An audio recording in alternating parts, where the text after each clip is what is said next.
There's more to come. I'm live now from Fox. There's more to come. I'm live now from Fox.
Well, this is 33. I was assume 20 may be further down.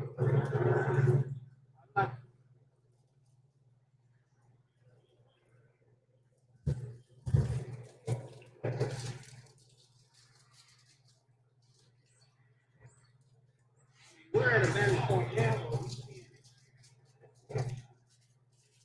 Up and leave right here.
how to come to us again.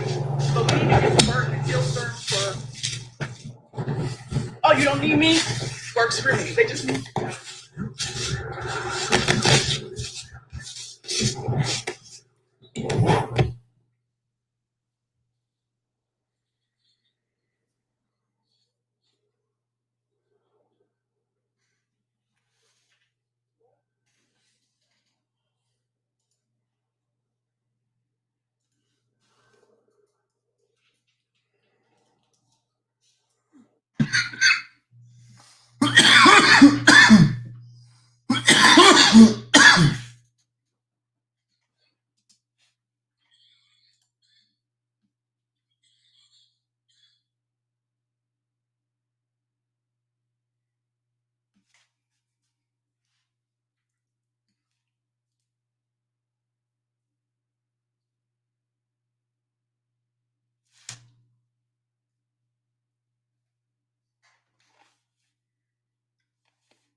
It's not going away. And I describe gun violence in this country as a chronic epidemic. We have thousands of people killed in our country every single year by gunfire. And the question I've often asked is simply this: what are we going to do about it? I'm with you, Pierre. As a parent, I have no problem personalizing a story like this as we watch it. As you know, I've got 12-year-old twins. I watched just in the past year at their school. They put up extra security, extra cameras, stronger doors, certain protocols. The school that they'll be transferring to next year as they get older and they're entering middle school, they too, that school, building extra doors, added security. They have an officer on site every single day. I made sure I met that officer. I mean, this is the way we have to think as parents nowadays, not just as journalists covering these stories, but we're parents as well. And we see this every day. And then it brings, it's more awareness. As we talk about it on a national platform like this, we also need to be talking about it at our schools, and we need to be involved in our schools as parents, knowing the reality of what we are up against. On the phone now, Alex Apple, and I'm just getting in this information, so bear with me. Alex, I hope you can hear me on the phone. I understand your mother works at the Covenant School. She was on her break somewhere outside when she started getting some text messages. I'm just reading through the notes here. Alex, why don't you just tell me, yes, please tell me about your mom and how you found out about what's going on, and we'll take the conversation from there so I can see what you know. Sure. My mom has worked there for 20 years. It's a lovely small school community. She's either been there since the school started or almost, and certainly our family loves that community and it holds a dear spot in our heart. She was out. So my mom works at the front desk. She lets people in the building as part of her job. She used to be the admissions director there. She was away from her desk doing something and was in her car coming back. Got alerts that's sent out and disseminated through the school community that take place, shelter in place, to cover shelter in place. And she got out of her car, heard the gunshots, and then so she fled. And then I think called my father first, and then the news sort of got around, and I tried to go over there, and by the time we got over there, there's a just massive perimeter on this church that sits up in this hill in a very nice enclave of Nashville, and it's just a beautiful church and a beautiful property, and it's the kind of place my wife works. My wife and I are both journalists. I'm a former one, but she still works in journalism, and covered the custodian there singing the Lord's Prayer at graduation. And it's just an extraordinarily beautiful song, the way he sings it. I mean, it's that kind of place where it's just simple. It's just a community full of love. It's with elementary school kids, about 200 and extraordinary people there, like a custodian that police and is singing the not Lord's dead. Prayer at graduation. Reunification with parents is at Woodmont Baptist Church at 2100 Woodmont Boulevard there. An absolute horrific day playing out in Nashville right now for the community, and especially for the parents there of those three that will not be coming home today. Just terrible news. And what we want to do is show you some video that this was as police and first responders were arriving to the scene. We want to play that for you right here as this situation continues to develop right here on Live Now from Fox.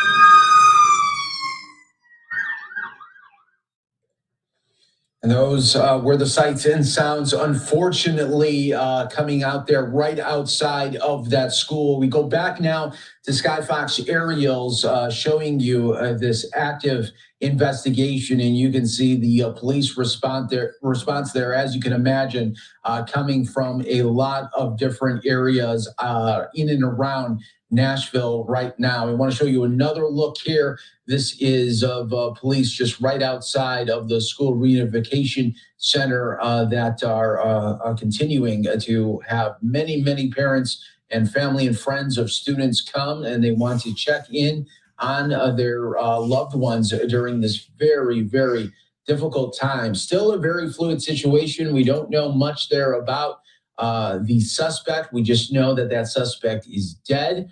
We don't know the age there or any really situation coming from that suspect. But of course, we will continue to be updating you right here on Live Now from Fox. This was some video just from earlier of the scene that was being played out there. And you can see the huge police response there coming in Nashville there at the Covenant School, at Covenant Presbyterian Church right now. And now we'll go back out to the Skyfox aerials, and you can see as police investigators continue to swarm the school here at this moment.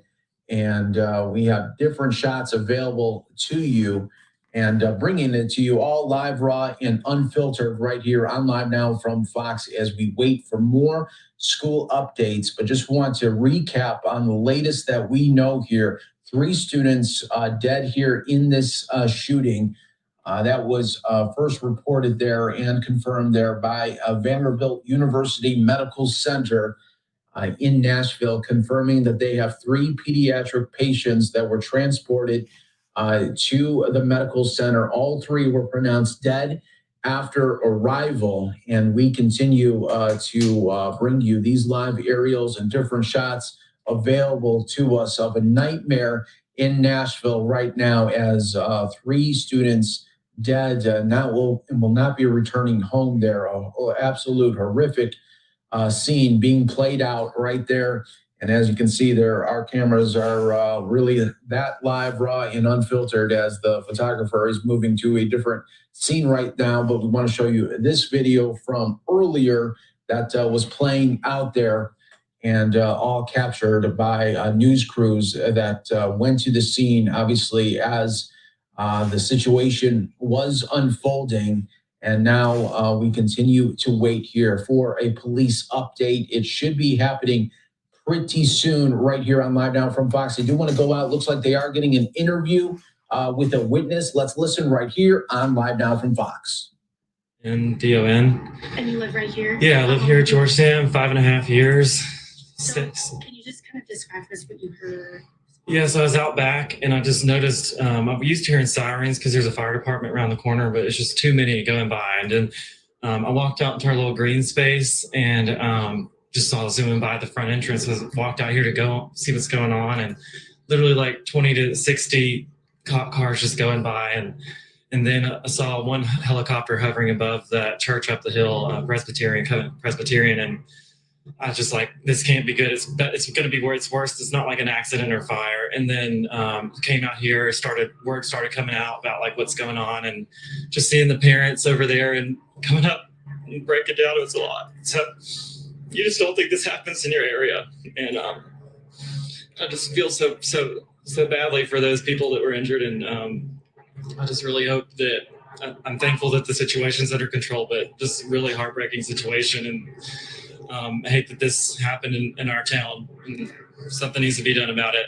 Yeah, I know it's hard. Can you describe like just the looks that you saw on the parents' faces? Yeah, there was one couple running up the hill, and some cop on a motorcycle stopped them, and then the woman, I'm assuming the mother, just doubled over and just hysterics and crying, and they started running off down the hill, got in a random car and took off down Hillsborough Pike. So I don't know what happened there, and then people just walking up the hill, and it's a tough hill to climb, just running out of breath, and then just crying and having to slow down because I can't keep running, but they just kept going. It's just really heartbreaking.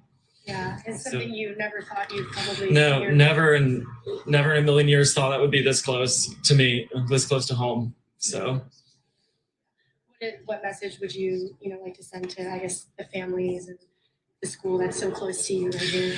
We're praying for you. Your city loves you, and we will rally and give you the support that you need. And I'm so sorry. I'll never know what you're going through, but I just pray that their needs are met and that people are there to help them out in this horrible, horrible dark time. Thank you so much for speaking with us. I really appreciate it. Thank you. And that was just some sound there, emotional there of that man, the learning of the news right outside of in his community, and just really putting out some emotional messages there and some heartfelt messages coming from him and to the ones that obviously did not make it today. 3 students dead there in that shooting, suspect dead, and we continue to wait for more updates from Nashville police. They said a news update would be coming pretty soon, and we will be bringing that to you right here on Live Now from Fox as soon as it happens. I'm your host, Mike Page, as we enter into a new hour and a new reality there, unfortunately, in Nashville, being played out of a nightmare for parents or learning the news of a shooting that happened at Covenant School at the Covenant Presbyterian Church. Active shooter happened earlier this morning. A school alert a parent never wants to hear. And unfortunately, we are now learning that 3 students dead in that shooting. The suspect is dead as well. We have several different shots available to us coming out of Nashville right now of more of the school buses leaving the area from the area right now and bringing more students to that reunification center. We are now getting a tweet here from the governor of Tennessee right now. This is Governor Bill Lee saying, I am closely monitoring the tragic situation at Covenant, and the Department of Safety and Highway Patrol are assisting local law enforcement and first responders at the scene. As we continue to respond, please join us in praying for the school, congregation, and Nashville community. Want to go out to more people talking about this in the community right here on Live Now from Fox. Capitol, you go to state capitol, and then you testify. So you want to have these weak gun laws that the governor continue to pass.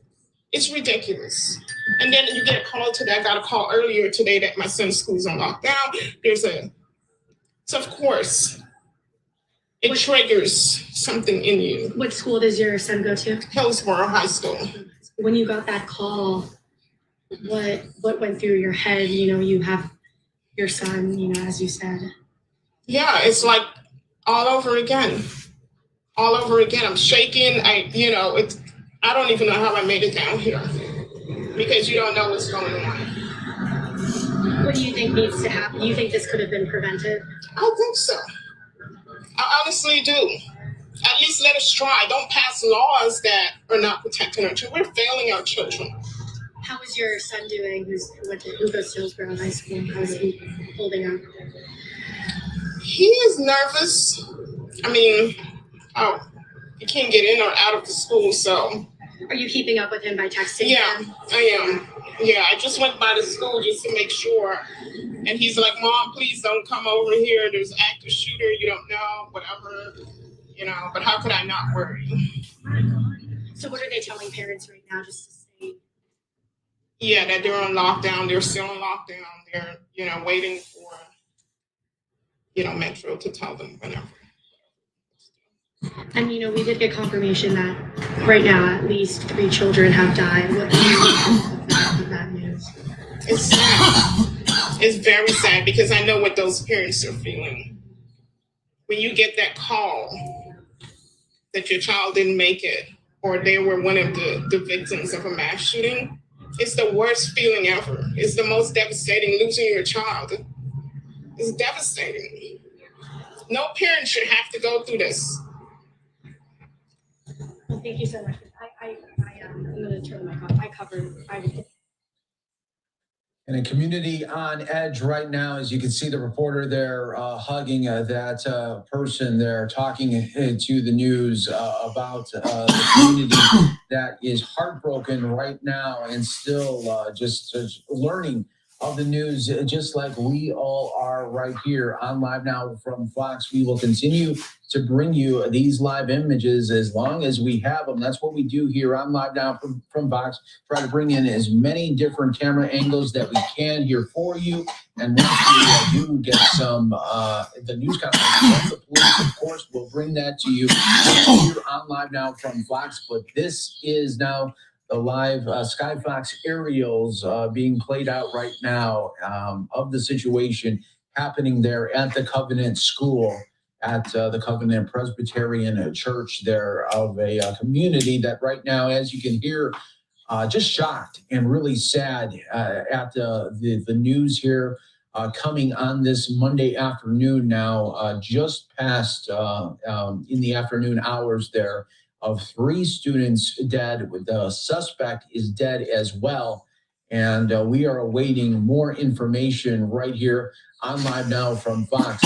But in case you are just tuning in right now, I want to play out some more sound from the community as they are reacting to the news of this terrible situation. Nchermdon. And you live right here? Yeah, I live here in Georgetown, 5.5 years. So can you just kind of describe to us what you heard? Yeah, so I was out back and I just noticed, I'm used to hearing sirens because there's a fire department around the corner, but it's just too many going by. And then I walked out into our little green space and just saw zooming by at the front entrance. I walked out here to go see what's going on, and literally like 20 to 60 cop cars just going by. And then I saw one helicopter hovering above that church up the hill, Presbyterian, and I was just like, this can't be good. It's going to be where it's worse. It's not like an accident or fire. And then came out here, word started coming out about like what's going on, and just seeing the parents over there and coming up and breaking down. It was a lot. So you just don't think this happens in your area, and I just feel so badly for those people that were injured, and I just really hope that I'm thankful that the situation's under control, but just a really heartbreaking situation, and I hate that this happened in our town. Something needs to be done about it.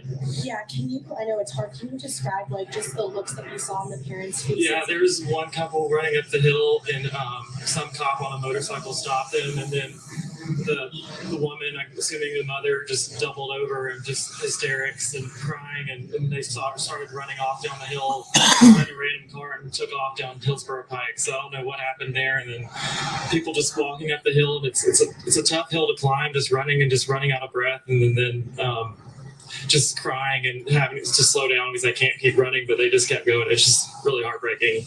Yeah, it's something you never thought you'd probably see. No, never in a million years thought that would be this close to me, this close to home. So, yeah. What message would you like to send to, I guess, the families and the school that's so close to you right here? We're praying for you. Your city loves you, and we will rally and give you the support that you need. And I'm so sorry. I'll never know what you're going through, but I just pray that their needs are met and that people are there to help them out in this horrible, horrible, dark time. Thank you so much for speaking with us. I really appreciate it. We continue to bring you these updates here from Nashville of the tragedy being played out right there. A community that is just shocked right now and sad over the news that we are learning. 3 students dead, suspect dead, and this still continues to be a very fluid scene here. And so many times that we have seen with these types of stories when we report on school shootings there, that the initial numbers is still very fluid here. We won't know a complete breakdown until we hear from police here. So I just wanted to give you those updates right here on Live Now from Fox. But we are showing you these shots that continue to come in for us of the scene being played out there at the Covenant School, and really the whole amount of police presence that continues. We wait for more officials to speak, including police, fire, and possibly the governor and mayor coming to that news conference as well. So we are waiting for those updates right here on Live Now from Fox. What we're going to do is take our first break here of this hour. Stay right here with us. More to come from Nashville on this very sad situation.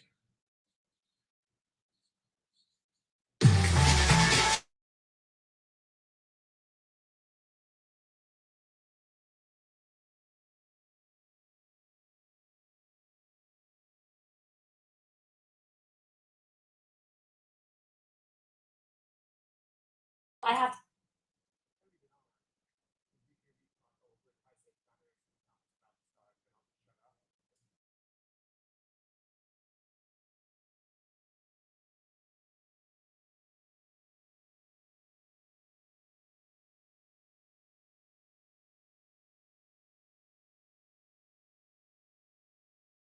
and other agencies that work in Tennessee. So we'll have a lot of information, I suspect, by late afternoon as to what's really going on with her. May not know motive, but we'll have a much clearer picture as to who she is.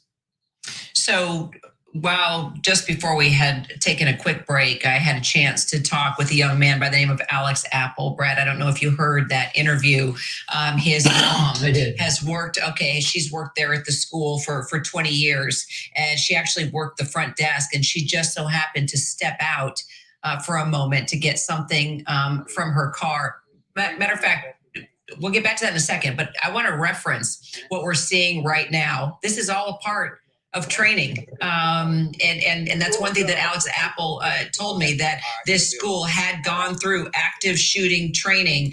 But this is once the area was cleared, you saw the teachers there and the kids all holding hands together, working their way slowly out to where the buses were picking them up to take them to a safe location.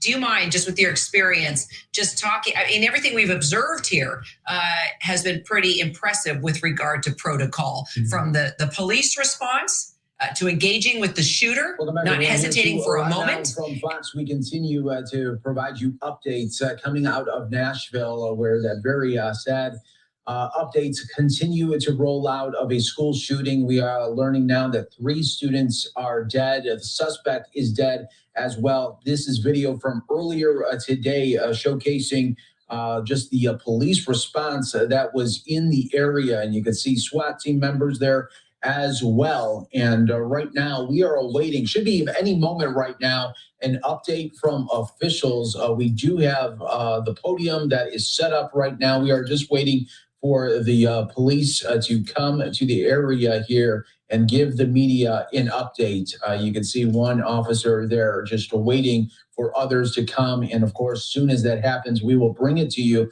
right here on Live Now from Fox, everyone. But this is another live look here that we have. Several reporters, as you can imagine, have came to the scene as well. And this is a look here of right outside of the school right there of Covenant School, just learning of the devastation of 3 students dead, and the suspect is dead as well.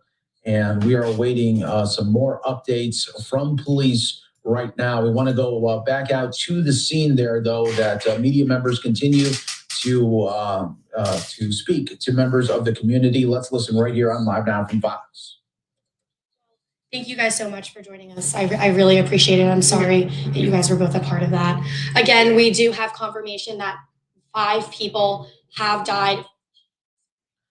All right, so we are taking that feed in from several different areas outside of the school right now, and continuing to wait for more updates from officials right there on the ground right there in Nashville. This has been a story that we have been reporting to you really for the last hour and a half right now, and trying our very best to give you the latest feeds that are coming in, and the biggest updates that are concerning this very, very tragic story. I want to show you just what the police response looked like as this was all caught on video of them arriving to the scene just earlier here in the afternoon hours.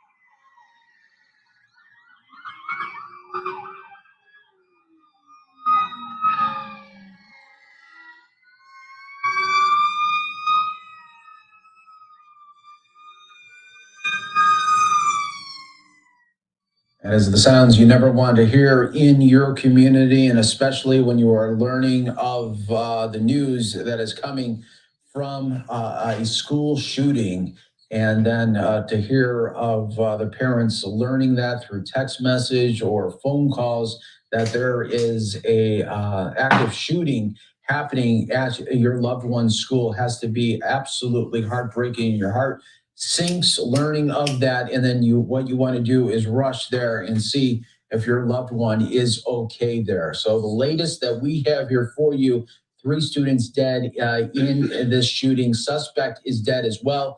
We do have now the podium shot available here to us, where we are awaiting the police to give us this latest update. This will be the first update on camera for police here, and there will be probably several in the day here as this that we know all too well, unfortunately, here on as we cover school shootings. That when we hear of a number of casualties, that number can sometimes grow just because of the very fluid nature of victims being taken to hospitals in and around that Nashville metro area. And we'll wait and see what police update us with. There are some reports there that there may be more dead coming from this school shooting. So we'll wait for the official response there from police. But any way you look at it right now, a very, very tragic day there playing out in Nashville. And we will continue to wait for more updates from police right here on Live Now from Fox on this very, very sad day coming out of Nashville. What I want to do is take another quick 2-minute break here on Live Now while we wait for the police, because we do not want to interrupt that news conference once it gets going. Stay right here with us. More to come on Live Now from Fox. I mean, about that side, but we'll have to, I suspect that will be figured out in the coming days. Stay with me, Brad. Elizabeth Newman used to work for the Department of Homeland Security. She's now a contributor with us here at ABC News. You know, you have tracked these types of threats in our country from a much higher level when you worked within the White House, Elizabeth. And we've been talking about mass shootings, yet another one. This about the fire department's actions in regard to this morning's call. This is going to be a brief update as to what has occurred. There will be more from this spot later in the morning with Chief John Drake and the Nashville Police Department. I'm going to give you a law enforcement overview of what's happened this morning. With me is Kendra Loney from the Nashville Fire Department, who will talk about the fire department's actions in regard to this morning's call. This is going to be a brief update as to what has occurred. There will be more from this spot later in the morning with Chief John Drake and others.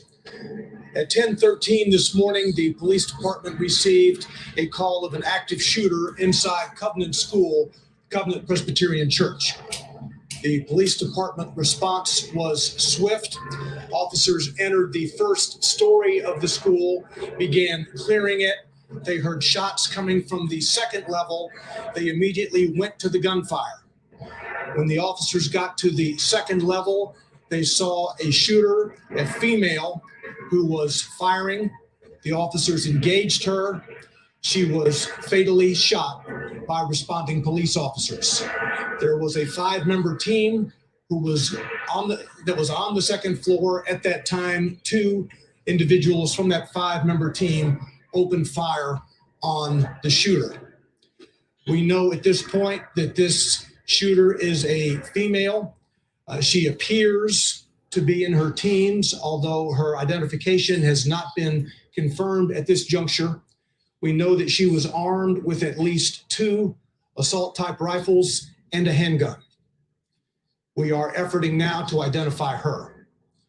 She entered the school through a side entrance and traversed her way from the first floor to the second floor, firing multiple shots. We now know that there are 3 students who were fatally wounded, as well as 3 adults inside the school. We are working to identify those victims, including the shooter. A total of 7 persons were killed as a result of this morning's incident at the school. By 10:27, the shooter was deceased. The officers had engaged the shooter by 10:27, and she was deceased. Again, I said the first call came in at 10:13 this morning. We'll have more details to give you later in the morning. Chief Drake will be here in a bit. Now, Kendra Loney from Nashville Fire.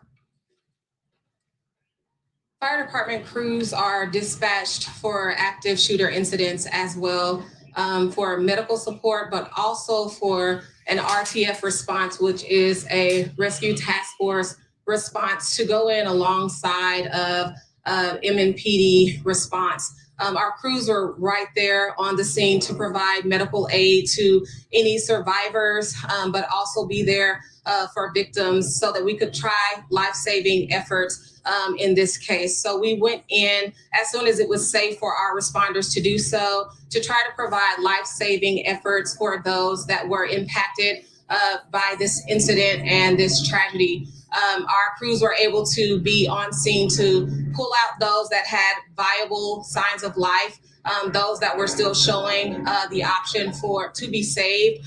And we did make transport of 3 individuals and 3 children, and then 2 adults that were taken from the scene.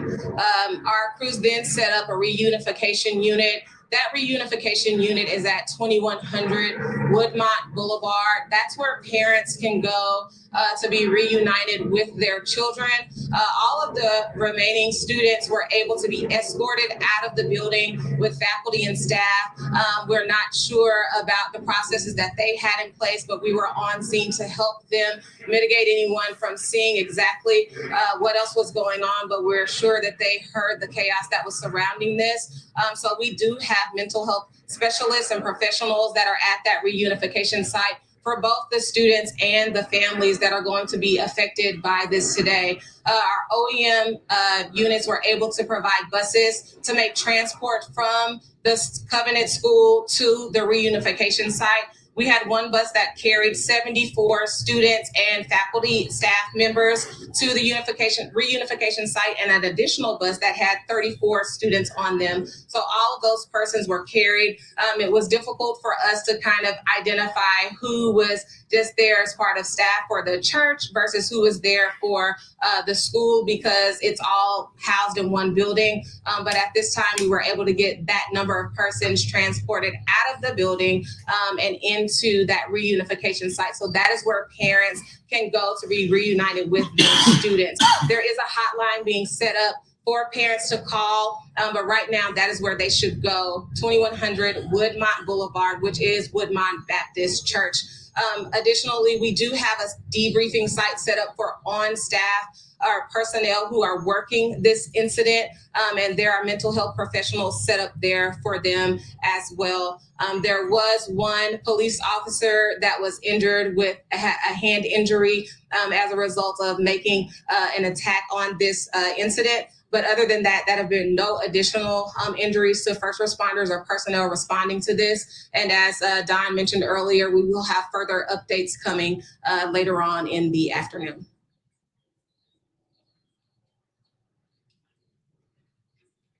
So on a typical day, there would be about 209 students inside the school and approximately 40 to 50 staff members, about 42 staff members. I'll take just a couple of questions before we go back. Clear. So the 7 dead, and then the nature of injuries, how many injured, you know? If they're being treated still, or injuries? I know the first responders weren't. An officer had a wound from cut glass. That is the only other injury that I'm aware of.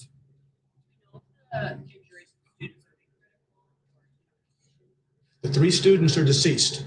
The 3 students who were shot are deceased. 3 staff members who were shot are deceased. That's a total of 6 victims. And then you have the shooter who was engaged by 2 of our police officers, part of a 5-member team, and she is deceased for a total of 7 individuals. There are no other gunshot victims, non-lethal, that I'm aware of at present. Do you know how many people were shot? Do you know how many people were shot before the police engaged the shooter? No.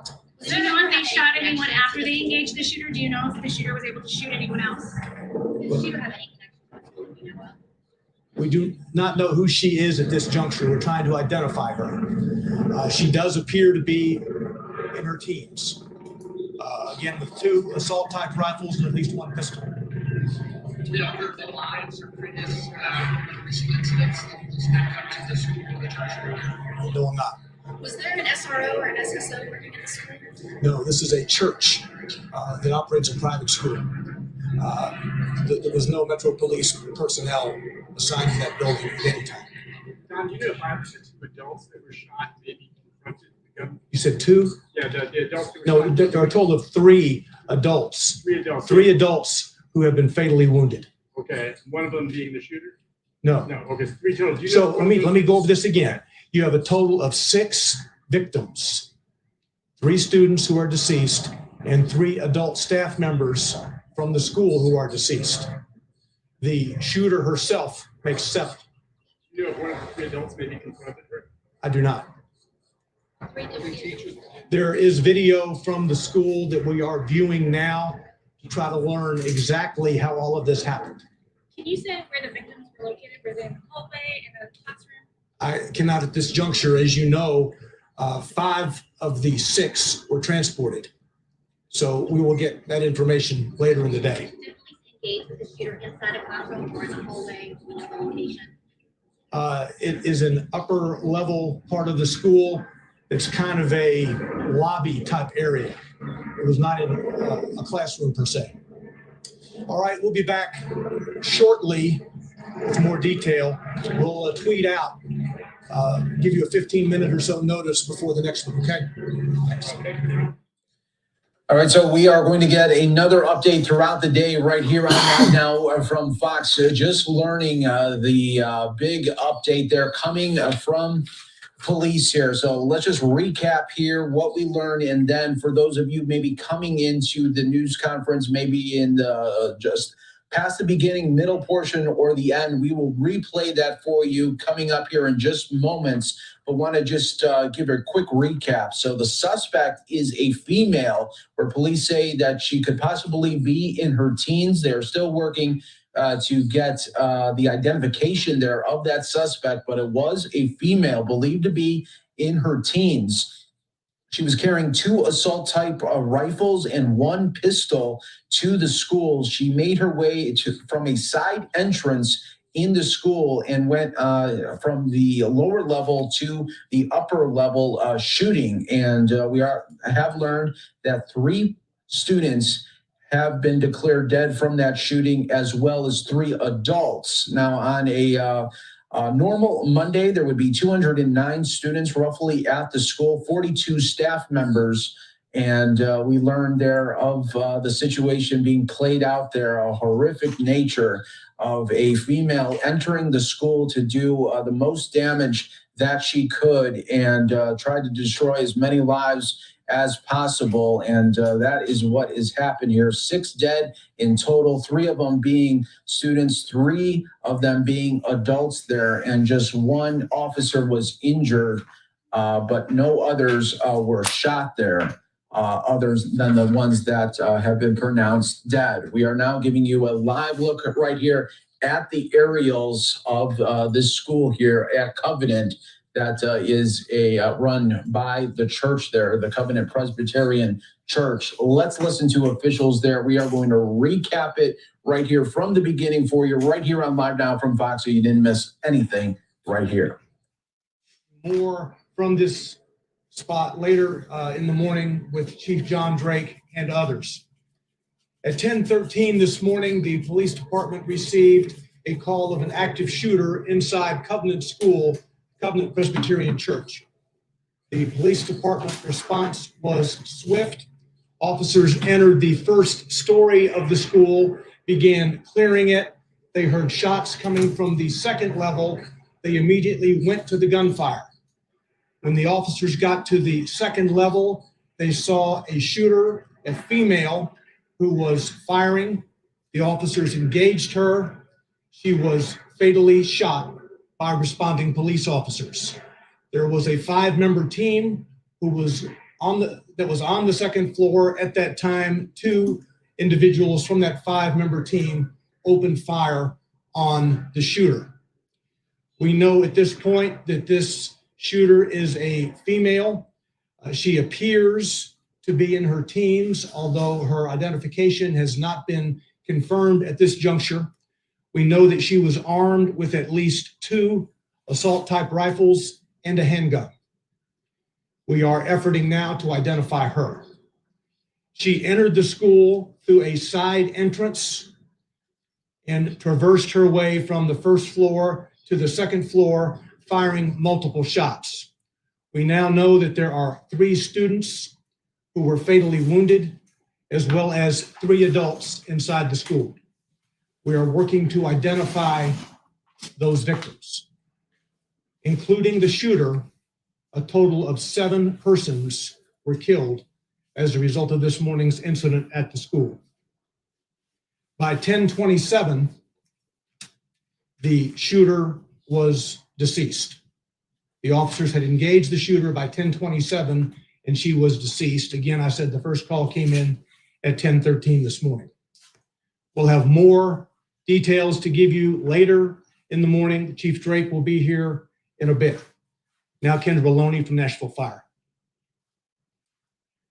Fire department crews are dispatched for active shooter incidents as well, for medical support, but also for an RTF response, which is a rescue task force response to go in alongside of MNPD response. Our crews were right there on the scene to provide medical aid to any survivors, but also be there for victims so that we could try life-saving efforts in this case. So we went in as soon as it was safe for our responders to do so, to try to provide life-saving efforts for those that were impacted by this incident and this tragedy. Our crews were able to be on scene to pull out those that had viable signs of life, those that were still showing the option to be saved. And we did make transport of 3 individuals and 3 children, and then 2 adults that were taken from the scene. Our crews then set up a reunification unit. That reunification unit is at 2100 Woodmont Boulevard. That's where parents can go to be reunited with their children. All of the remaining students were able to be escorted out of the building with faculty and staff. We're not sure about the processes that they had in place, but we were on scene to help them mitigate anyone from seeing exactly what else was going on, but we're sure that they heard the chaos that was surrounding this. So we do have mental health specialists and professionals that are at that reunification site for both the students and the families that are going to be affected by this today. Our OEM units were able to provide buses to make transport from the Covenant School to the reunification site. We had one bus that carried 74 students and faculty staff members to the reunification site, and an additional bus that had 34 students on them. So all of those persons were carried. It was difficult for us to kind of identify who was just there as part of staff for the church versus who was there for the school, because it's all housed in one building. But at this time, we were able to get that number of persons transported out of the building and into that reunification site. So that is where parents can go to be reunited with their students. There is a hotline being set up for parents to call, but right now that is where they should go, 2100 Woodmont Boulevard, which is Woodmont Baptist Church. Additionally, we do have a debriefing site set up for on-staff personnel who are working this incident, and there are mental health professionals set up there for them as well. There was one police officer that was injured with a hand injury as a result of making an attack on this incident. But other than that, there have been no additional injuries to first responders or personnel responding to this. And as Don mentioned earlier, we will have further updates coming later on in the afternoon.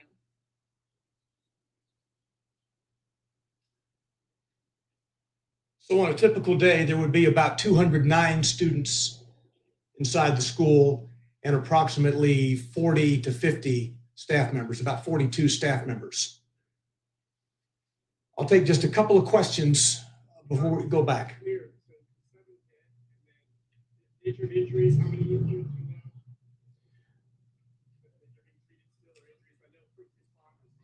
An officer had a wound from cut glass. That is the only other injury that I'm aware of.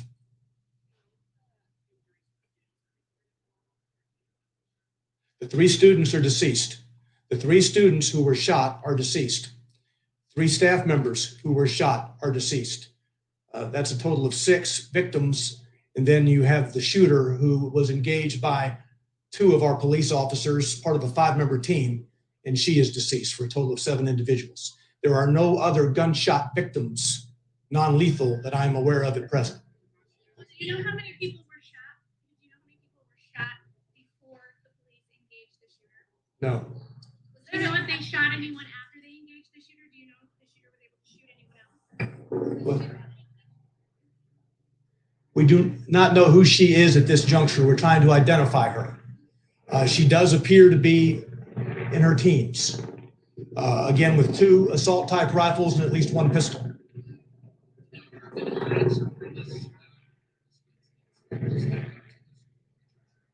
No, I'm not. Was there an SRO or an SSO working at the school? No, this is a church that operates a private school.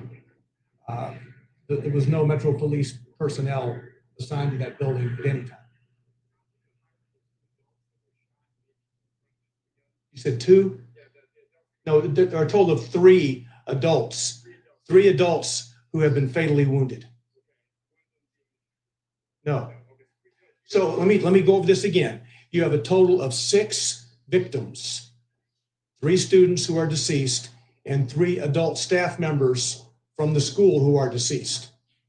The shooter herself makes 7. I do not. There is video from the school that we are viewing now to try to learn exactly how all of this happened.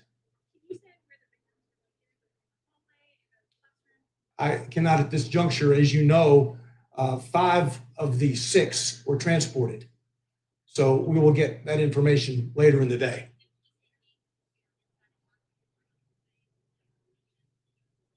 It is an upper level part of the school. It's kind of a lobby type area. It was not in a classroom per se. All right, we'll be back shortly with more detail. We'll tweet out, give you a 15-minute or so notice before the next one, okay? That was the update there from police and fire. Just to reiterate, 6 people in total shot dead there at the school, Covenant School there in Nashville. Suspect dead is a female believed to be in her teens.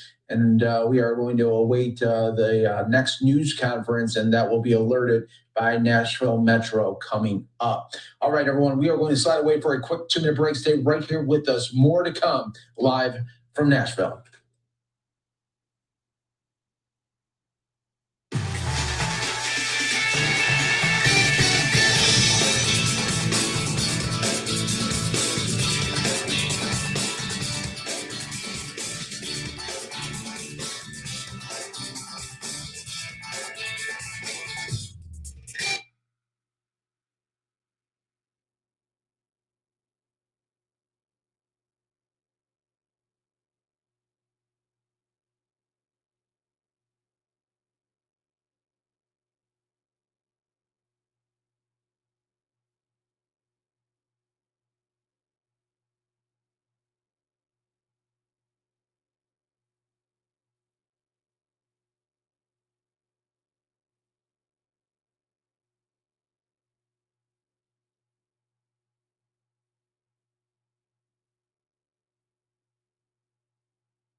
Everyone here to Live Now from Fox. We continue to bring you the live tragic updates from Nashville. 3 adults, 3 children dead in this shooting at Covenant School, at Covenant Presbyterian Church. The suspect is dead, and the suspect was a female believed to be in her teens. Police are still working to identify that suspect there and get a name on the shooter there. But we do know that the shooter was a female and entered the side entrance of the school with 2 assault-type rifles, 1 pistol, and went to the second story of the school as well, and was confronted by an officer, and that officer just received just a little bit of injuries, but nothing life-threatening at all. And unfortunately, though, we are dealing with an update of 6 people in total dead,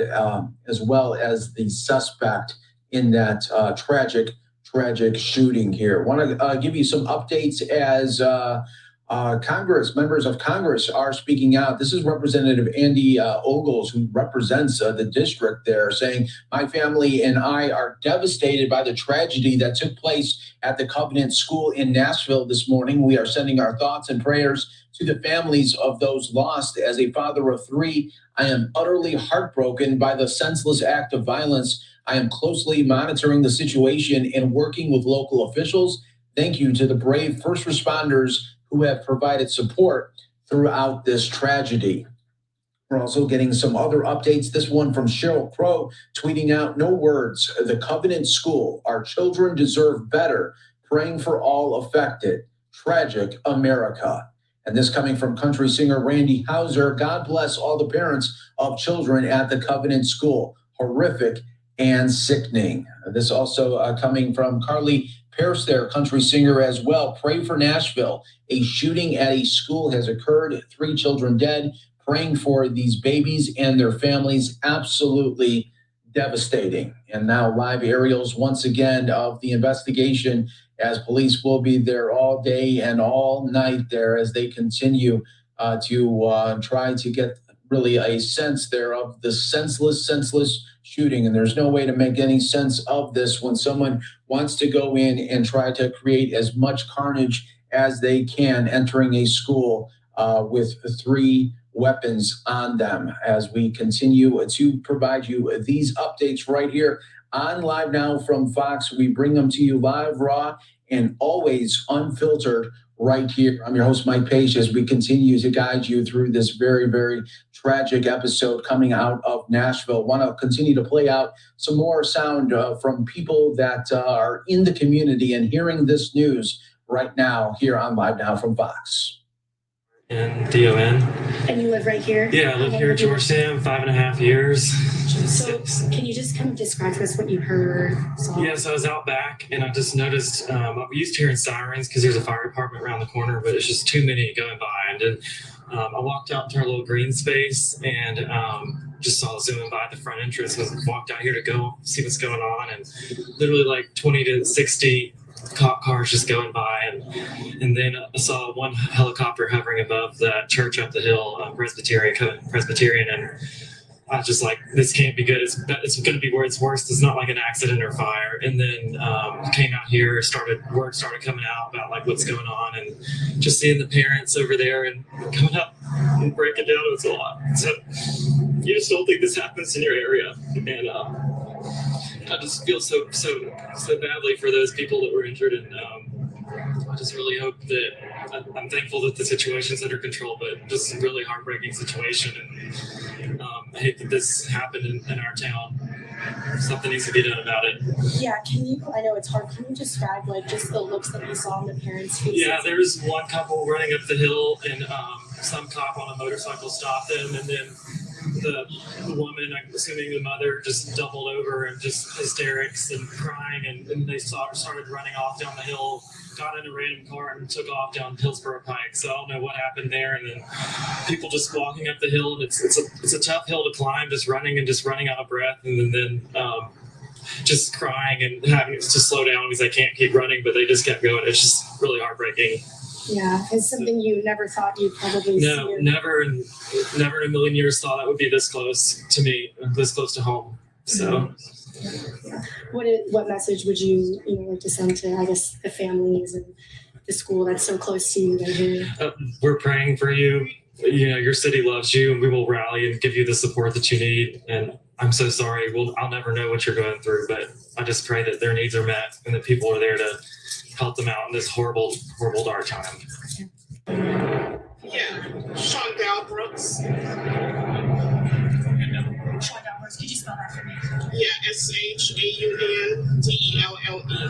Brooks, BROOKS. And you said you have kids who were. Yeah, my son was killed in a mass shooting at the Waffle House. So every time there's a mass shooting, it triggers something, right? Then you go up to Capitol, you go to state Capitol, and then you testify. So you want to have these weak gun laws that the governor continue to pass. It's ridiculous. And then you get a call today. I got a call earlier today that my son's school's on lockdown. So of course, it triggers something in you. What school does your son go to? Hillsborough High School. When you got that call, what went through your head? You have your son, as you said. Yeah, it's like all over again. All over again. I'm shaking. I don't even know how I made it down here because you don't know what's going on. What do you think needs to happen? Do you think this could have been prevented? I think so. I honestly do. At least let us try. Don't pass laws that are not protecting our children. We're failing our children. How is your son doing? Those things for high school? How is he holding up? He is nervous. I mean, he can't get in or out of the school, so. Are you keeping up with him by texting? Yeah, I am. Yeah, I just went by the school just to make sure. And he's like, Mom, please don't come over here. There's an active shooter. You don't know, whatever. But how could I not worry? So what are they telling parents right now, just to stay? Yeah, that they're on lockdown. They're still on lockdown. They're, waiting for, Metro to tell them, And we did get confirmation that right now at least 3 children have died. What do you make of that? It's sad. It's very sad because I know what those parents are feeling. When you get that call that your child didn't make it or they were one of the victims of a mass shooting, it's the worst feeling ever. It's the most devastating. Losing your child. It's devastating. No parent should have to go through this. Well, thank you so much. I'm going to turn the mic off. I did that. All right, so community members reacting here to this very, very senseless shooting playing out there in Nashville. We are going to take our final break here of this hour. Stay right here with us as we are hearing more reaction from really so many across the country right now, from country artists to politicians, all reacting to this very, very sad news out of Nashville.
We are back here for you on Live Now from Fox. Thanks again so much for joining us here really on this very difficult day, especially in the news business, reporting on, unfortunately, 6 people in total dead at a Nashville school, Covenant School, at the Covenant Presbyterian Church here. We are learning that the 3 of them are children and 3 adults killed. The suspect is believed to be a teenager and is confirmed to be a female here. So this is the latest that we are getting our information in from the police right now, and really happening on social media. Countless a number of people are reaching out and putting out their thoughts and really thoughts and prayers at this time, from country singers to politicians. Just want to show you just some of the many, many tweets that are continuing to come in here at this hour, from, like I said, country singers to politicians, and all trying to make sense of what is happening there, not only in Nashville, but really our country, when school shootings have unfortunately become not a everyday occurrence, but a yearly occurrence, where we are every year continuing to talk about shootings that are happening at schools, mass shootings, and wondering why this all is happening here. So we take now a live look right here of the school here in question, Covenant School there, where the police have surrounded this area and will continue their investigation on this terrible day in Nashville. Right now, these are the latest updates that we have here for you. It was a female suspect. Police believe that the individual was in their teens, still waiting on a confirmation of the name as they work to identify that suspect. The teenager in question had 2 assault-type rifles, 1 pistol on her, made her way into the school by a side entrance, made it to the 2nd floor, and that's where she was encountered by law enforcement. On a normal Monday, the school would have about 209 students and 42 staff members. And here's a now live look right here on the ground as well of the police there. What we'll do is keep these shots up right now. I want to go out to the White House briefing as we are anticipating the press secretary to be talking about this situation as well.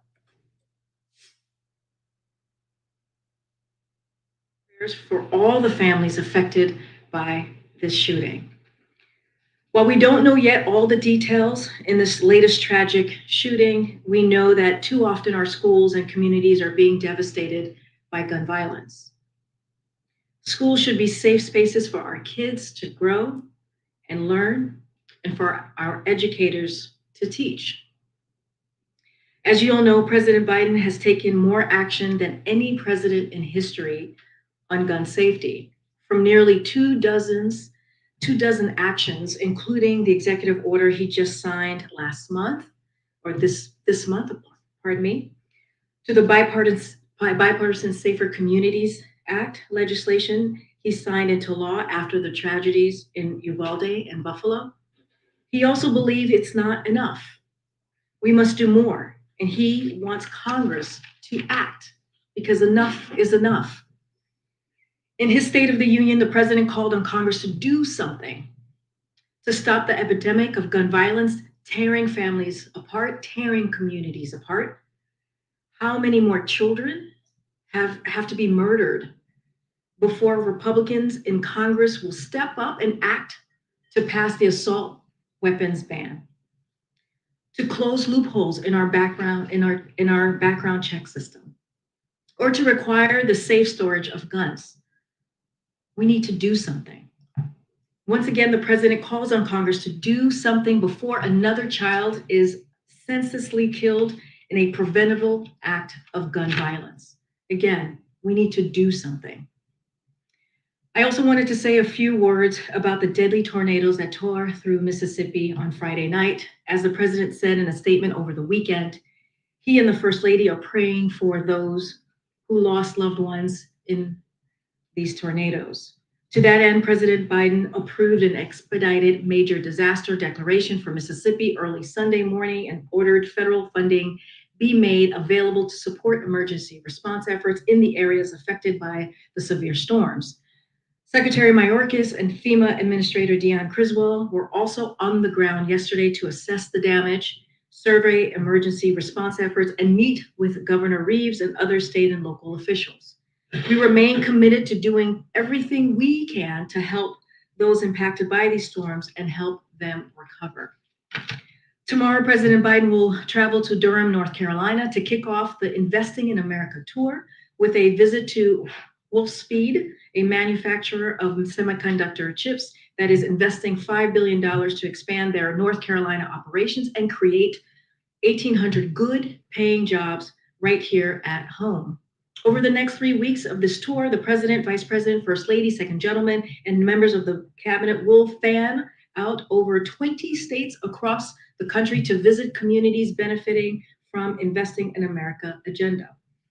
This includes places that are seeing new and expanded manufacturing facilities and creating new jobs thanks to the Inflation Reduction Act and CHIPS and Science Act, groundbreakings of new infrastructure projects funded by the bipartisan infrastructure law, and small businesses that stayed afloat or started because of help from the American Rescue Plan. They'll highlight not only the impact of President's economic agenda in these communities, but also what's at stake if MAGA Republicans in Congress get their way and repeal the Inflation Reduction Act, hike taxes on hardworking families, and slash funding for manufacturing, innovation, and research. As the president likes to say, budgets are a statement of values. That's why his budget cuts taxes for working people and families with children by almost $800 billion. And it pays for that by asking the super wealthy and large corporations to pay their fair share, all while not raising taxes at all for anyone making less than $400,000 per year. Tax proposals for MAGA House Republicans look very different. They want to add over $3 trillion to the debt with giveaways skewed. All right, folks, we are continuing to listen here into the White House briefing. The White House press secretary will be getting questions on this shooting. Brief statement off the top there, and we will continue to listen in. That is going to do it for my time here on the desk, but here on Live Now from Fox, we are just getting started. We'll continue to give you updates throughout the day and into the evening out of Nashville. We are still expecting another update from police and fire out there as that investigation continues. Andy Mack, my colleague, is on deck here, going to guide you through the next several hours here on this developing and tragic story out of Nashville, taking you now back out to the White House. We're talking about more than 2.1 million borrowers who have applied for student debt relief in Texas, more than 380,000 borrowers in Louisiana, more than 250,000 borrowers in Iowa. These are hardworking borrowers who, for the most part, make less than $75,000 a year. They're asking for a little extra breathing room as they prepare for loan payments to restart. And how are their Republicans elected officials responding? They're bent on denying middle-class families the relief they need, while at the same time slashing Pell Grants to provide a $3 trillion tax giveaway to the ultra-wealthy and corporations. These are the same Republican officials who voted to forgive hundreds of thousands of dollars in PPP loans for businesses. Some even had their own loans forgiven, as you've heard the president speak to many times. So I want to be very clear here. President Biden will continue to fight for the middle-class families as he has been this past 2 years in his presidency. The president has also made clear he will veto H.R. 1, another bill that House Republicans have put forward to drive energy costs up for middle-class families, pad the pockets of big oil companies, and endanger the health and safety of all Americans. H.R. 1 would double the cost of energy efficiency upgrades that families need to reduce household bills.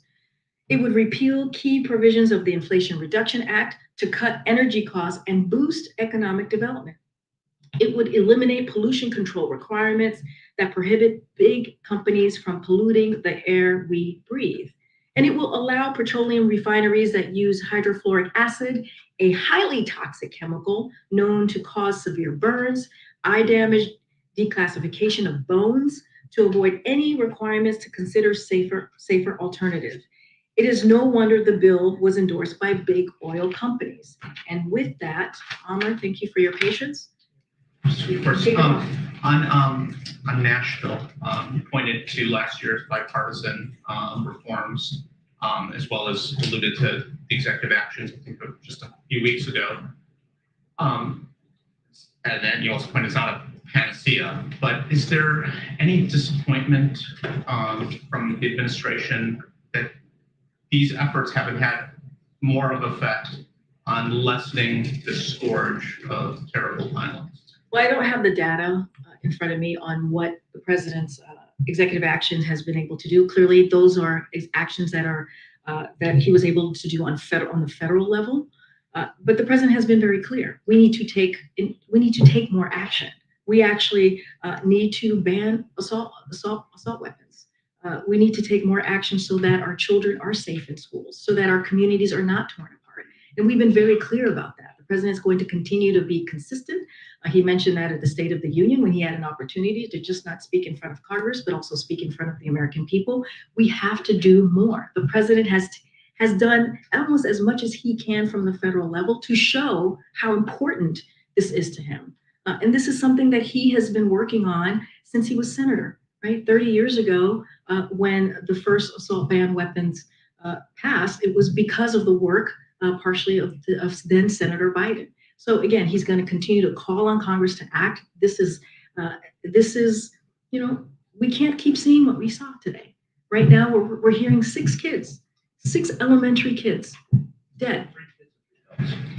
And so this cannot be happening. Our administrators or educators their lives can't be put on the line here when they're going to teach our kids. And the president's going to continue to speak out, and Congress needs to act. If I could just ask about in Israel, before you got out here, Prime Minister Netanyahu announced his decision to delay action on the judicial overhaul until the next parliament session. One, just generally, do you have any reaction? And two, does delaying meet the administration's concerns on consensus, calls for consensus and compromise? As you just mentioned, Amr, right before I came out, we heard from the Prime Minister of Israel. I do have a couple of things to say about his remarks. So we welcome this announcement as an opportunity to create additional time and space for compromise. Compromise is precisely what we have been calling for. And we continue to strongly urge Israeli leaders to find a compromise as soon as possible.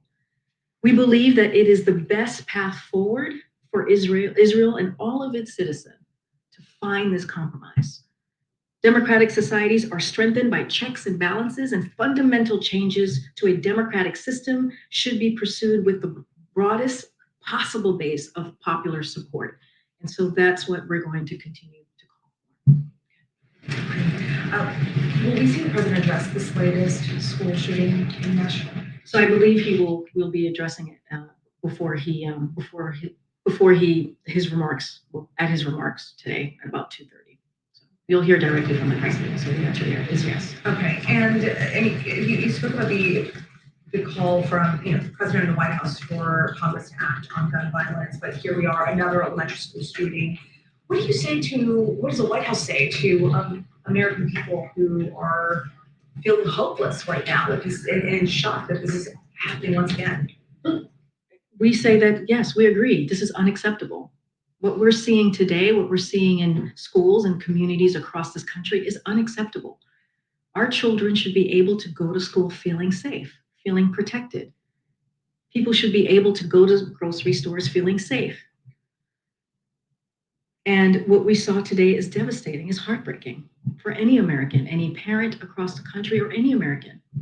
And so that's why this president has been very clear from day one, he is going to continue to fight for those communities. That's why he did a historic amount of executive orders. From here, from this White House, he was able to sign executive orders that hopefully will make some difference at the federal level, but clearly there is more work to do, and Congress, and this is legislative work that Congress needs to act on. So yes, you're going to continue to hear from this president. He's going to speak about this very loud and clear. And of course, he was proud to sign the legislation, the Bipartisan Safer Communities Act, just in the last, as we saw last year, in the last Congress. And that was something we hadn't seen in 30 years. And we believe a lot of that is because of this work that this president has done. And he has done this not just the last 2 years, but over his career. So we need to see more. And it is devastating. Of course, our hearts go out to families across the country that have lost loved ones. But the president, again, is going to call on Congress to act. That doesn't change. On the storms, can you just walk us through quickly what the weekend was like for President Biden, when he got the alerts and when he was updated? I can walk through some of that with you. So we're continuing to closely coordinate with our state and federal partners in response to the deadly storm that hit Mississippi. On Saturday, the president held separate calls with Mississippi Governor Tate Reeves, along with Senators Roger Wicker and Cindy Hyde-Smith and Congressman Benny Thompson, of Mississippi, to express his condolences for the lives lost and damage resulting from the tornadoes and extreme weather that impacted Mississippi overnight. On Sunday, President Biden approved a disaster declaration for Mississippi and ordered federal aid to supplement state, tribal, and local recovery efforts in the areas affected by the severe storms. And the president's, because of his actions, the federal funding that available to those infected individuals will go to counties like Carroll, Humphreys, Monroe, and Sharkey. And also on Sunday, as I mentioned at the top, we saw FEMA Administrator Deanne Criswell and DHS Secretary Mayorkas travel to Mississippi to survey the damage and meet with federal, state, and local officials. And so the president, again, will continue to be updated as over the next couple of days. And so this is something that we are taking very seriously. I don't have any trip. We don't have a trip to preview at this time. Thanks, great.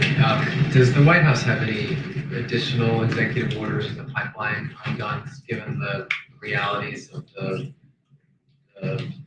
lack of support for these things in Congress? So we don't have anything to preview at this time on any additional executive orders. As you know, earlier this month, while we were out west, I think you may have traveled with us. I can't remember. It felt like ages ago at this point. The president was able to announce an additional executive order, but we've taken historic actions. You know this, Jeff. I know you've covered this.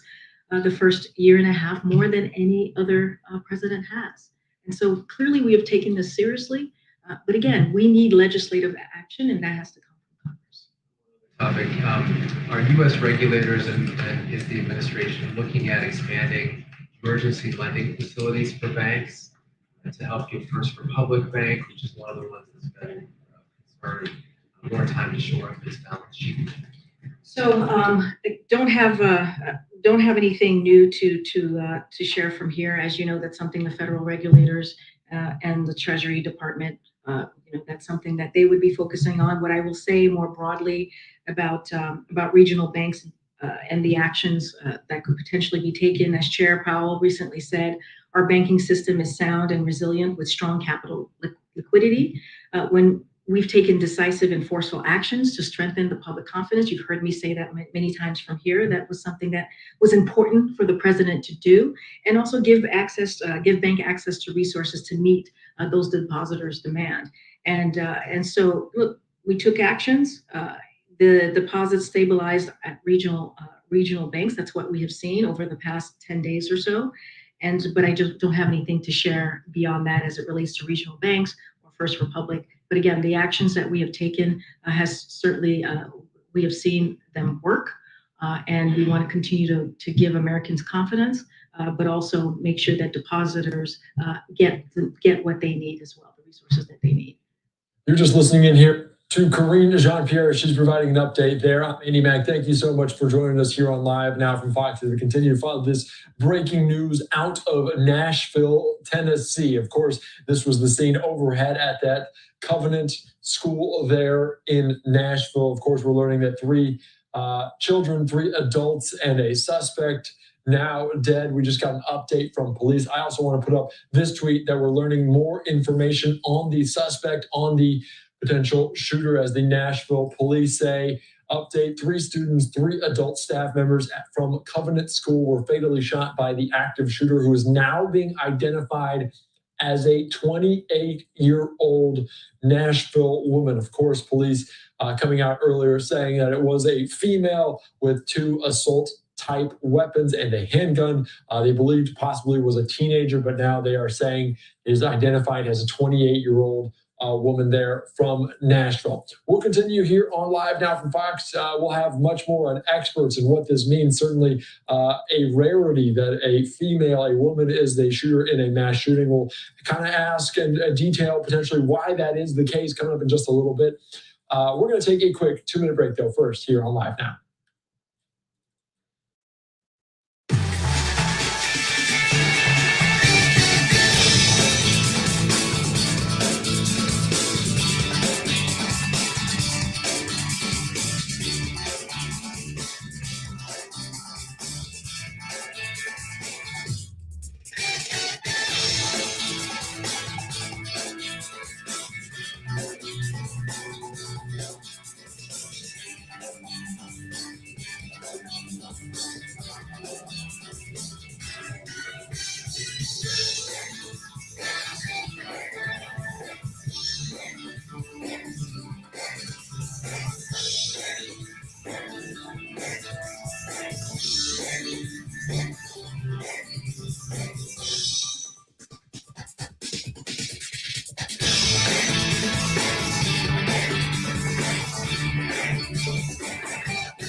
The federal government, even after taking historic actions. So again, this is a sad day for our country, for the people of Nashville, and our hearts go out to them. Okay. And on the president's call for legislation, has he spoken to or will he be speaking to Republicans directly? Is he going to ask Republicans to come to the White House, trying to negotiate directly himself? Well, we've had, I get the question, but we have been having conversations with congressional members for this past 2 years. I mean, this is conversations that we have had over and over and over, and will continue to have. So it's not going to stop today. It's going to continue, or it's not. It's not starting around this particular sad shooting. But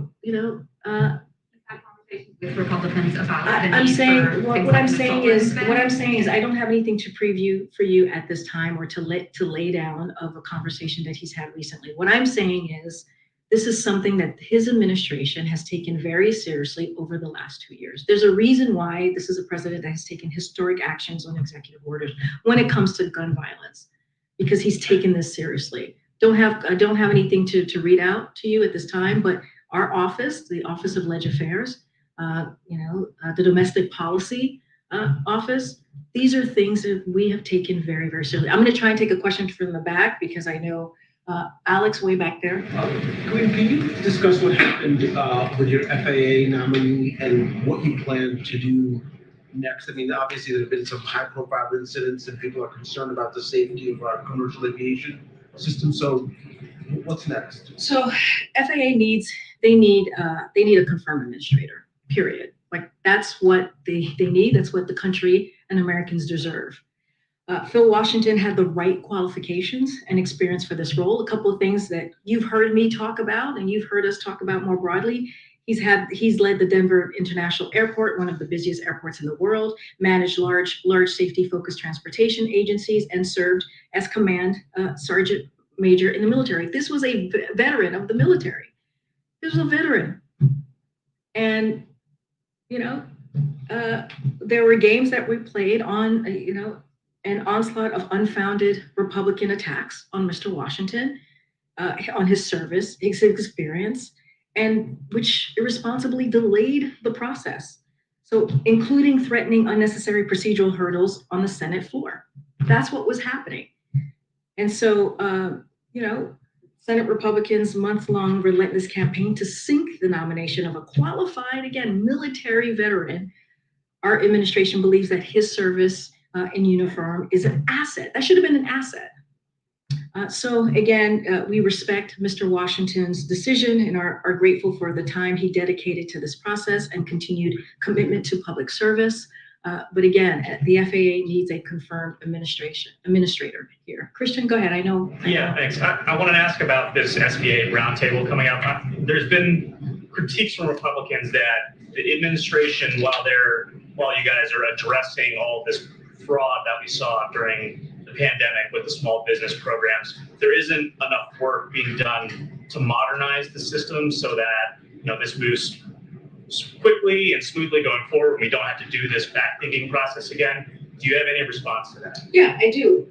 Look, America's small business economy is opening again, right? It's growing, and a lot of it is because of the work that this president has done this first 2 years. 10.5 million applications that we have seen for small businesses.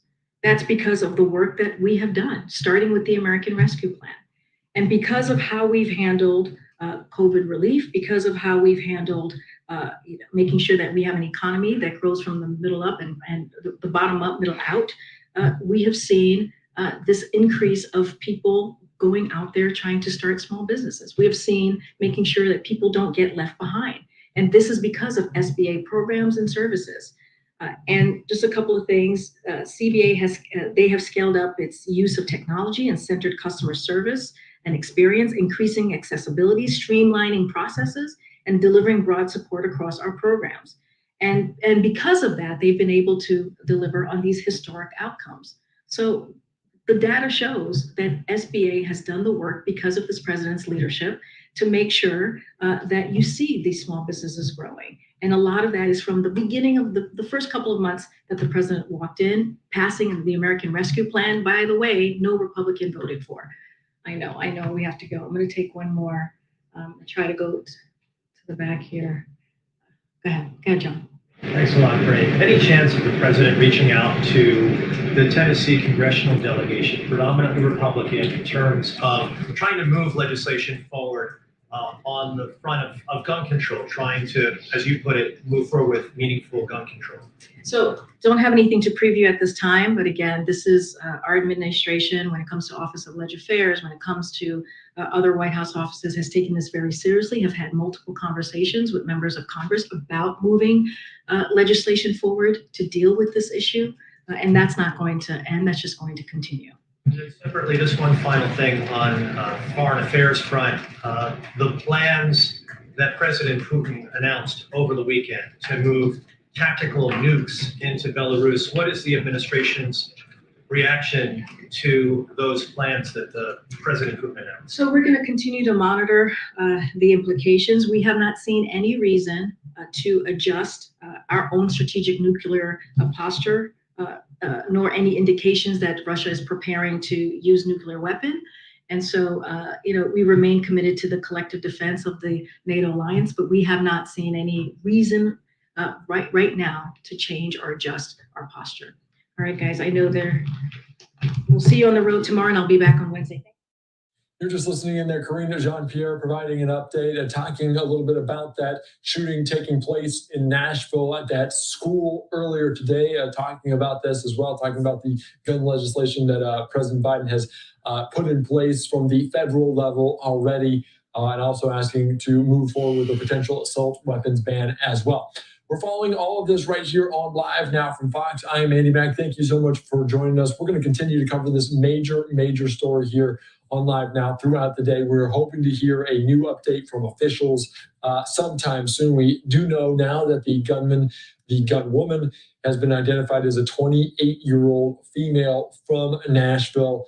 Certainly a rarity for a female to be involved, as the male mass shooters heavily outweigh females in statistics that date back to 1982. Of course, following all of this on Live Now from Fox, we're going to take another quick 2-minute break.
Potentially impacted by this, as Nashville, Tennessee, a very big hub there on Broadway as certainly a hub for country music as well. I'm Andy Mack. Thank you so much for joining us as we continue to cover this major breaking story out of Nashville. This was video from earlier today, as we now know that 3 children and 3 adults are now dead.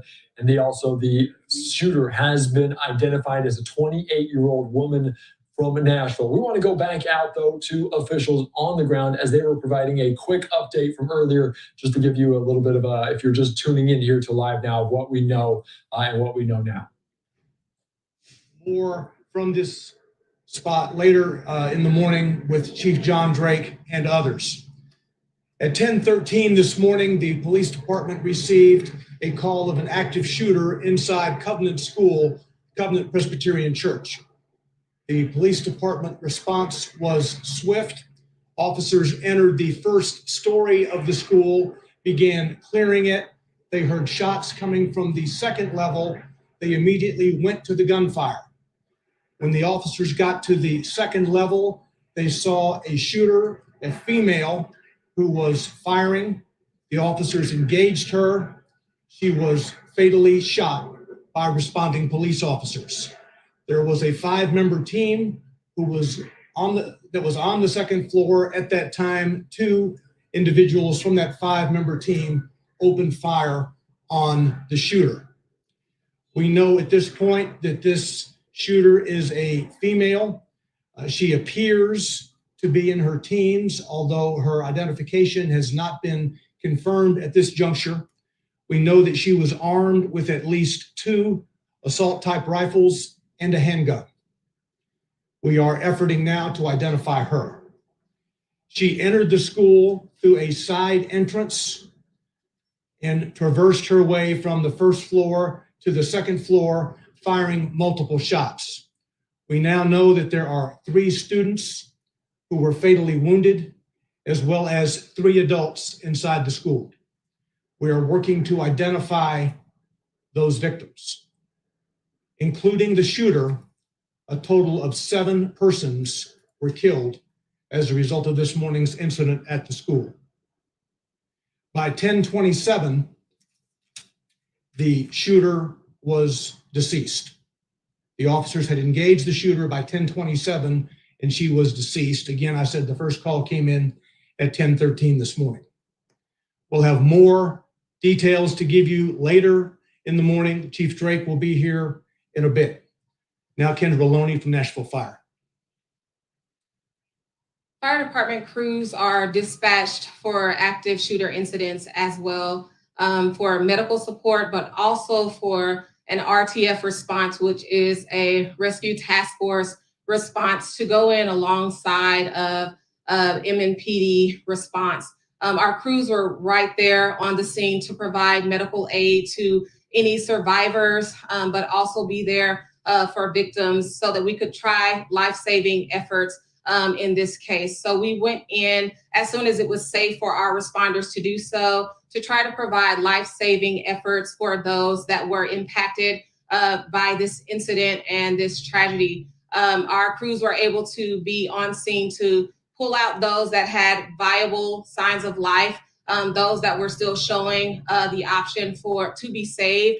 And we did make transport of 3 individuals and 3 children, and then 2 adults that were taken from the scene. Our crews then set up a reunification unit. That reunification unit is at 2100 Woodmont Boulevard. That's where parents can go to be reunited with their children. All of the remaining students were able to be escorted out of the building with faculty and staff.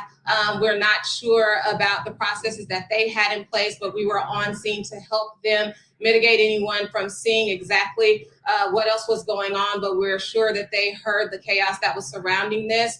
So we do have mental health specialists and professionals that are at that reunification site for both the students and the families that are going to be affected by this today. Our OEM units were able to provide buses to make transport from this Covenant School to the reunification site. We had one bus that carried 74 students and faculty staff members to the reunification site and an additional bus that had 34 students on them. So all of those persons were carried. It was difficult for us to kind of identify who was just there as part of staff for the church versus who was there for the school, because it's all housed in one building. But at this time, we were able to get that number of persons transported out of the building and into that reunification site. So that is where parents can go to be reunited with their students. There is a hotline being set up for parents to call, but right now that is where they should go, 2100 Woodmont Boulevard, which is Woodmont Baptist Church. Additionally, we do have a debriefing site set up for on-staff or personnel who are working this incident, and there are mental health professionals set up there for them as well. There was one police officer that was injured with a hand injury as a result of making an attack on this incident. But other than that, there have been no additional injuries to first responders or personnel responding to this. And as Don mentioned earlier, we will have further updates coming later on in the afternoon.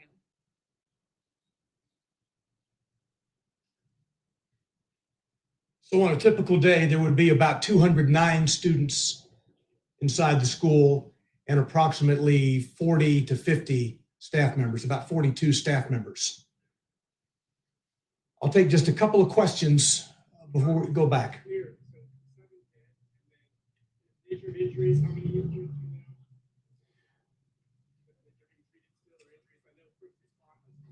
An officer had a wound from cut glass. That is the only other injury that I'm aware of.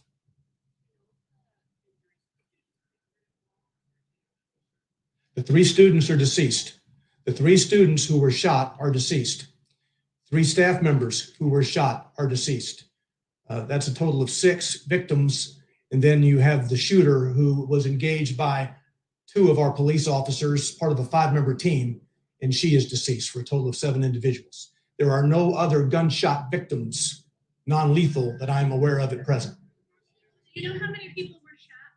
Do you know how many people were shot before the police engaged the shooter? No.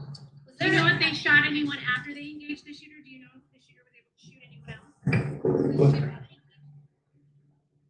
We do not know who she is at this juncture. We're trying to identify her. She does appear to be in her teens.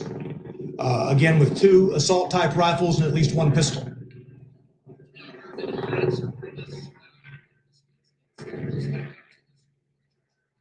No, I'm not. Was there an SRO or an SSO working at the school? No, this is a church that operates a private school. There was no Metro Police personnel assigned to that building at any time. You said 2? No, there are a total of 3 adults. 3 adults who have been fatally wounded.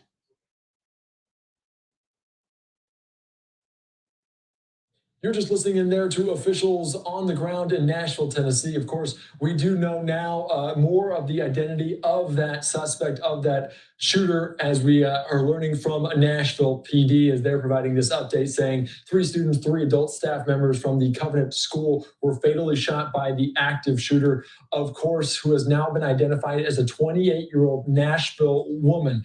They did say teenager during this first earlier on press conference, but now they have identified her as a 28-year-old Nashville woman. We're going to continue to follow this major story here on Live Now from Fox. I'm Andy Mack. Thank you so much for joining us. We want to give a little bit more insight into what we know about this 28-year-old woman that is a shooter right here on Live Now from Fox. We're going to bring in Dr. Carol Lieberman, forensic psychiatrist. Thank you so much for joining us here on Live Now from Fox. Obviously, a tragic situation out of Nashville today, but we're learning more information. First, just give me your first impressions of what we saw today, and what are your initial takeaways? Well, a number of things. First of all, it's interesting that they were saying at the beginning that she was a teenager. There were lots of reports that she was a teenager. So one would have to think then that she was perhaps very thin, which would make you think that perhaps she was using drugs. It's so frustrating for everyone when the person isn't identified in a clearer way, or there aren't pictures of her and so on. But so you can only speculate. It is unusual, of course, for a woman, and she was carrying 3 guns, according to the reports that I saw. Bringing 3 guns, it wasn't like it was a very aggressive kind of plan that she had to shoot up the school. You kind of wonder why would somebody do that? Obviously, similar to men, the first things you think of course, is mental illness and childhood trauma, childhood an abusive home when she was growing up. You also think of course, my big thing is for years has been violent video games, because I was the head of the National Coalition on TV Violence, and we studied that, and I testified before Congress about the danger of violent video games. Now, men or boys are more apt to play violent video games than women. But so then you have to think about, could there be any socio-political motives? In other words, this isn't just someone who became aggressive playing video games, or was mentally ill and she at random went to the school. For women, it would be more likely that it would be some kind of relationship, either with the school or with someone in the school, that for some reason why she chose that school, rather than just kind of a random act of violence. Correct. Yeah. And it's hard to understand what's going through the mind of a person like this. And I don't want to speculate too much because the details are so fluid at this point. We don't know a ton about this shooter, as 3 children, 3 staff members, they're killed in Nashville, Tennessee. But I do want to get into the dynamic, because looking at some statistics, obviously males are more likely to do this. I've seen statistics that only 3 female shooters since about 1982 in this, compared to about 135 male shooters in something similar to this. Is there a reason for that? Can we provide a little bit more insight into maybe why that is the case, and why those statistics disparity goes so far toward the males? Well, for one thing, most of these shootings have been done with guns. I mean, women are less likely to use guns, first of all. Even with suicide, women are less likely to use a gun than a man is. So that's part of it. Of course, also, as I was saying, boys play more violent video games. There is, an attraction to, there's a whole pattern for what makes a school shooter or a mass shooter, which starts out with a destructive home, a dysfunctional home, extremely dysfunctional. It can have exposure to guns, and that's another part of it for why it's more men, because typically more fathers will expose their children, their boys, to guns than they would their daughter. It's more of this random kind of shooting. Mental illness, of course, is part of that pattern. And there's always something that tips the person off, whether it's a man or a woman. There's some, at the end of all of this, the dysfunctional childhood and all of this, there is some event that happens that pushes them over the edge. And with women, guns also are, to be really a psychiatrist about all this, guns are a phallic symbol. So men, want to have power, masculine power. And so they are more attracted towards guns. But here's this woman who came in with 3 guns. Right. So, that does defy the odds, the statistics. Of course, as the terrorist therapist, what I have found is that when the media is very hush-hush about the shooter, now I have no inside information about this, but it's just my experience since 9/11 of examining all of these things and talking about these things and so on, that sometimes it's because the person, they think the person is a radical Islamist terrorist. Now, for a woman that would still be extremely unusual for a woman to do this as a radical Islamist terrorist, but we're only left with guesses here.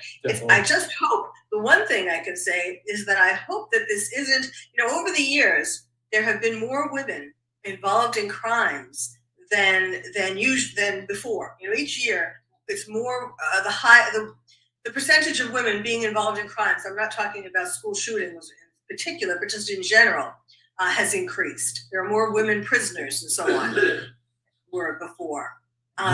So I would hope that this is not, it seems like this is an example of this increase. And I certainly hope that this is not a harbinger of such things to come. All right. Well, thank you so much for joining us and providing some insight. Dr. Carol Lieberman, we appreciate your insight here on Live Now from Fox. Thanks again. All right. Thank you so much as we continue on here on Live Now from Fox. I am Andy Mack. We're putting up a live picture right now, potentially another live press conference coming out of Nashville, Tennessee. Of course, we're going to take a quick break before this. So we're going to jump out for 2 minutes and then get back into this major breaking story coming up next.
Thank you.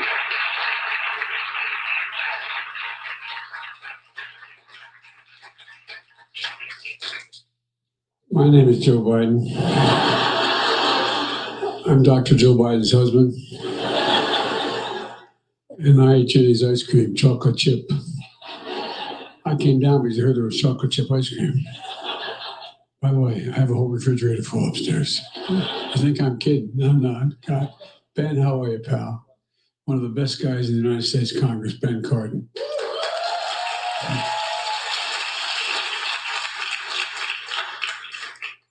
Folks, welcome to the White House. It's a delight to have you all here. And who are those good-looking kids back there? They're your kids, all four of them? Well, stand up, guys.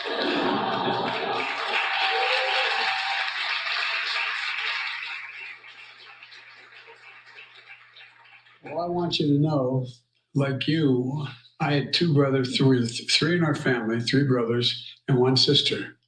My sister is smarter than all of us. Not a joke.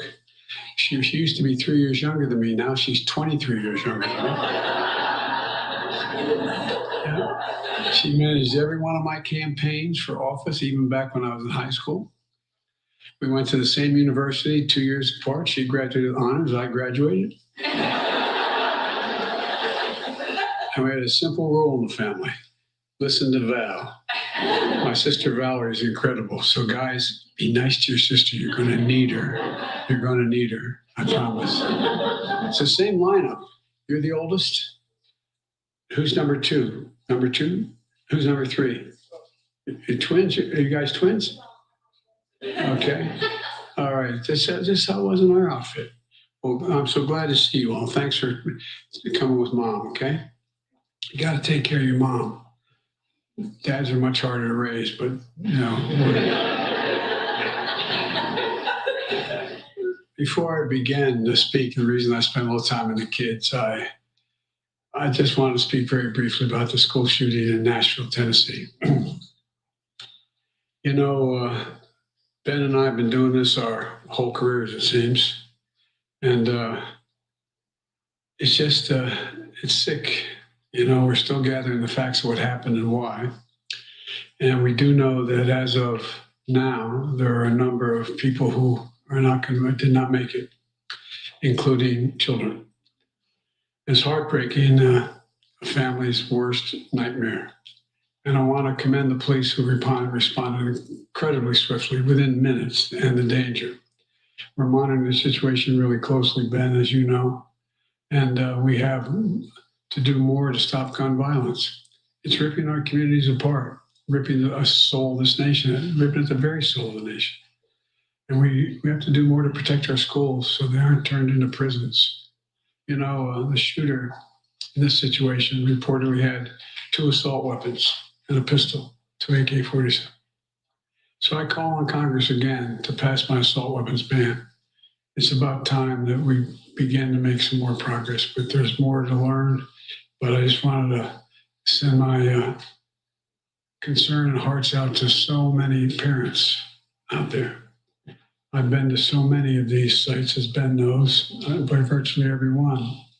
And one of the things you folks should, I know you do know, but you should focus on, you know, just like when in the military, my son was in Iraq for a year, other places, there's so many members of the military coming back with post-traumatic stress after witnessing the violence and participating in it. Well, these children, these teachers, they should be focusing on their mental health as well. And so I'm grateful anyway. Sorry to start off that way, but I couldn't begin without acknowledging what happened. And now I'm grateful to all of you. You're just listening in there, President Biden making those remarks, talking about that shooting in Nashville. Of course, we're following it very closely here on Live Now from Fox. We just saw officials step to the podium once more out of Nashville, Tennessee. As we do know, 3 children, 3 adults dead, including also the suspect, a 28-year-old woman from Nashville. Let's listen in to see if they have any more updates from this tragedy from earlier today.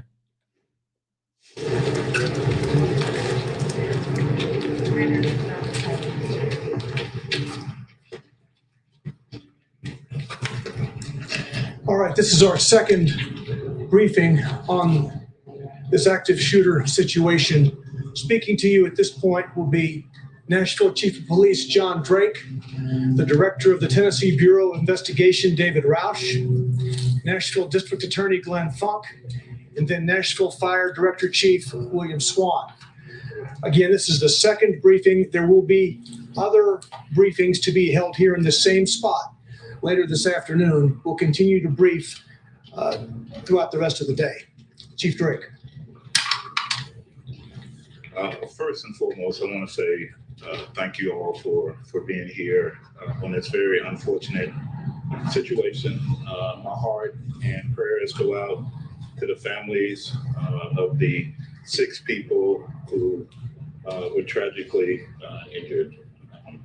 What I know at this point is at 10:13 today, officers responded to a shots fired call to Covenant School. It's a church school.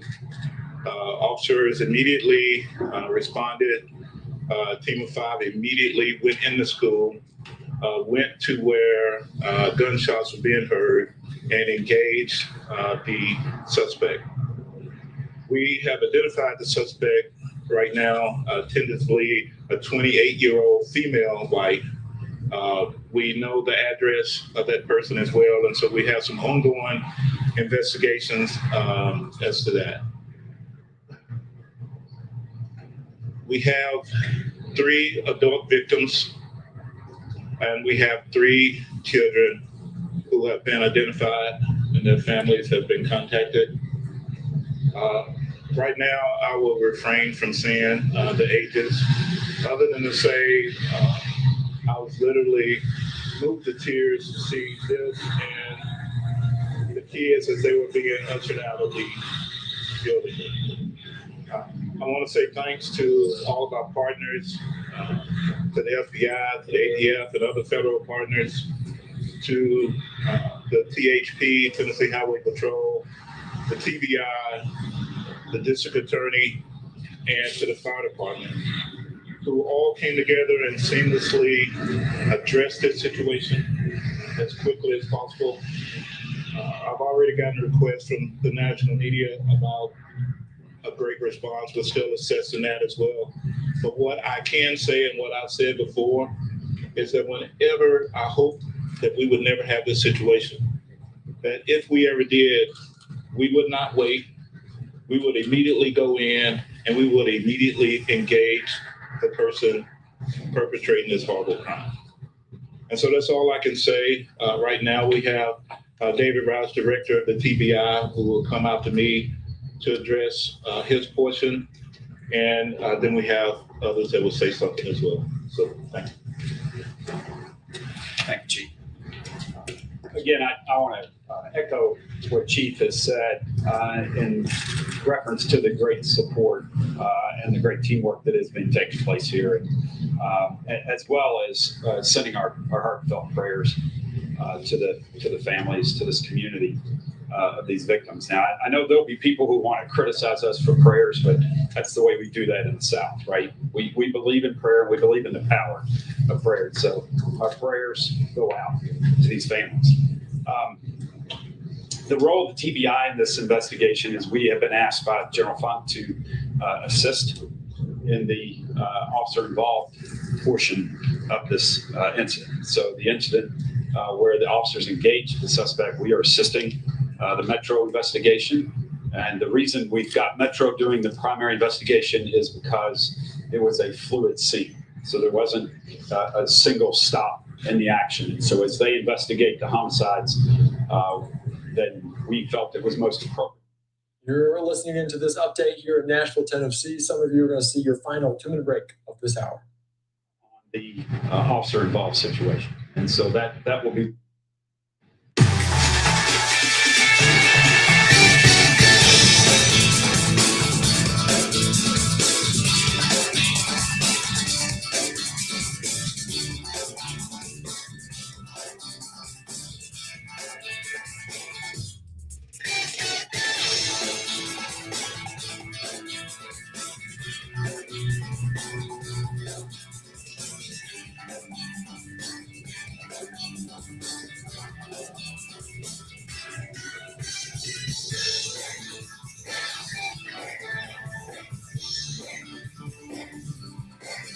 Next, I'd like to introduce the District Attorney General for this area, Glenn Funk.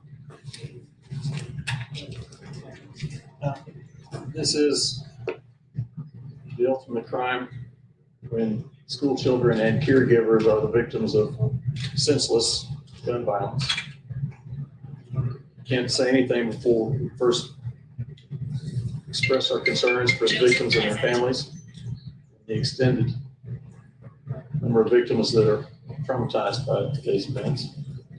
I came out on the scene today because our current operating procedure is that when an officer is involved in a shooting, that the TBI comes out. I knew that this was a unique case, and I want to make sure that everything was handled appropriately. Director Rouse was out here almost at the exact same time I got here, and Chief Drake had already been on the scene for a while. The 3 of us met and talked about how the investigation was going to be handled. We made a joint decision, affirming what the 2 law enforcement leaders how they wanted to proceed, which was the Metro was going to handle the bulk of this, but the TBI would participate in a capacity to continue with making sure that we have transparency and everything, and to make sure that any backup that MNPD needs in this continued investigation will be provided. Cannot stress enough how seamlessly that worked to have a conversation and a decision to be made quickly and appropriately as far as how the case was going to be handled from here. Hats off to Chief Drake and to Director Roush. Also want to thank Chief Swan and our federal partners as well.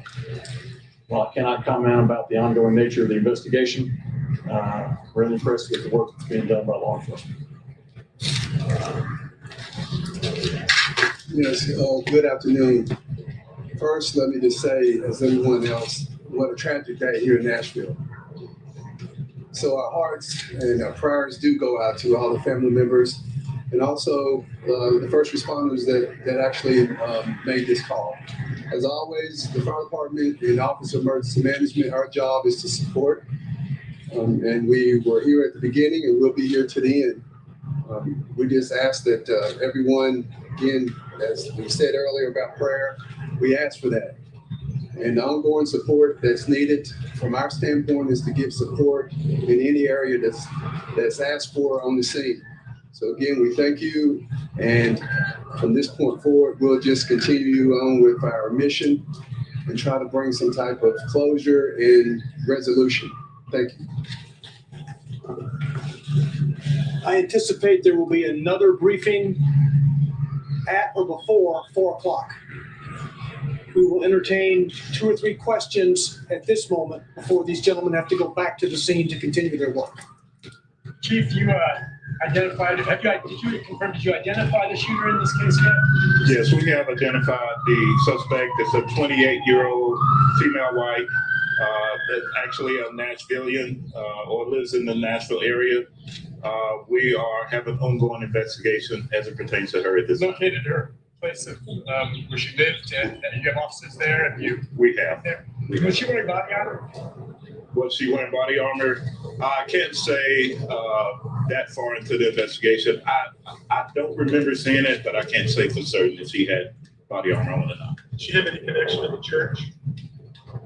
From my initial findings is that at one point she was a student at that school, but unsure what year, all of that. But that's what I've been told so far. Did she give any word on social media, or has her social media been examined at this point? The investigations are still ongoing at this point. Our federal partners, our state partners, we're all looking into that to see exactly. This is still fluid at the time, but we're looking at everything. Did anybody pull the fire alarm? Do we know? I don't remember a fire alarm going off. I was told there were kids that evacuated into a wood line, had the presence of mind to do that, and to go to a fire hall. Once we arrived on scene, we had everyone moved to First Baptist Church, Woodmont, and that way we could get parents and children reunited, and then ultimately make the notification on 3 kids. Do we know yet if the side door she entered and was locked or not? There was a door that was entered. All doors were locked to our understanding, and how exactly she got in at this point is still under investigation. There is a vehicle that was nearby that gave us clues as into who she was, and but as stated, that investigation is still ongoing. Did the school have school shooter protocol? They did have protocol.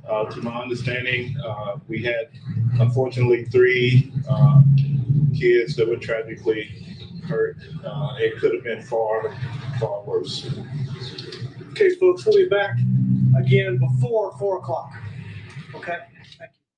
You're just hearing an update there as they were providing a quick update on this shooting there at the Covenant School in Nashville, Tennessee. Of course, some emotional moments as they were talking about this, as you heard police officials saying they were tearing up as they were walking through this scene. Of course, we were learning more and more information about the shooter from this incident at this school, at this church there in Nashville as they took the lives of 3 children and 3 adults. Of course, the gunman, the gunwoman, a 28-year-old female from the Nashville area, potentially attended this school. The school only dates back some 2 decades or so. So a potential new connection there as well, as we're following it here on Live Now from Fox. Of course, if you're just joining us, certainly some tragic news out of Nashville, Tennessee, from a school shooting from earlier today here on Live Now. We're following it very, very closely. I want to take us out to some scene videos, people on the ground with their camera phones, seeing some of the response from officials, from police. Let's just see the magnitude of response here from Live Now.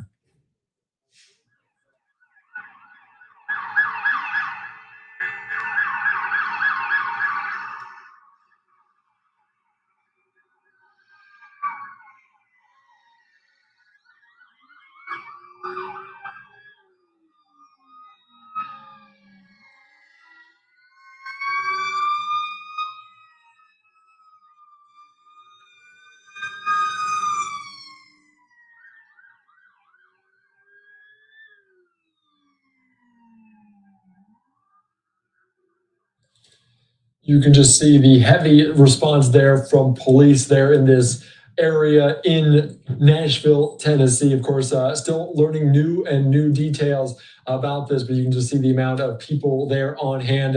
3 students killed, 3 staff members killed. Of course, the shooter is a 28-year-old woman from Nashville. She had 2 assault-style rifles and 1 handgun. The shooter entered from a side entrance, traversed her way from the first floor to the second floor, firing multiple shots, this according to police.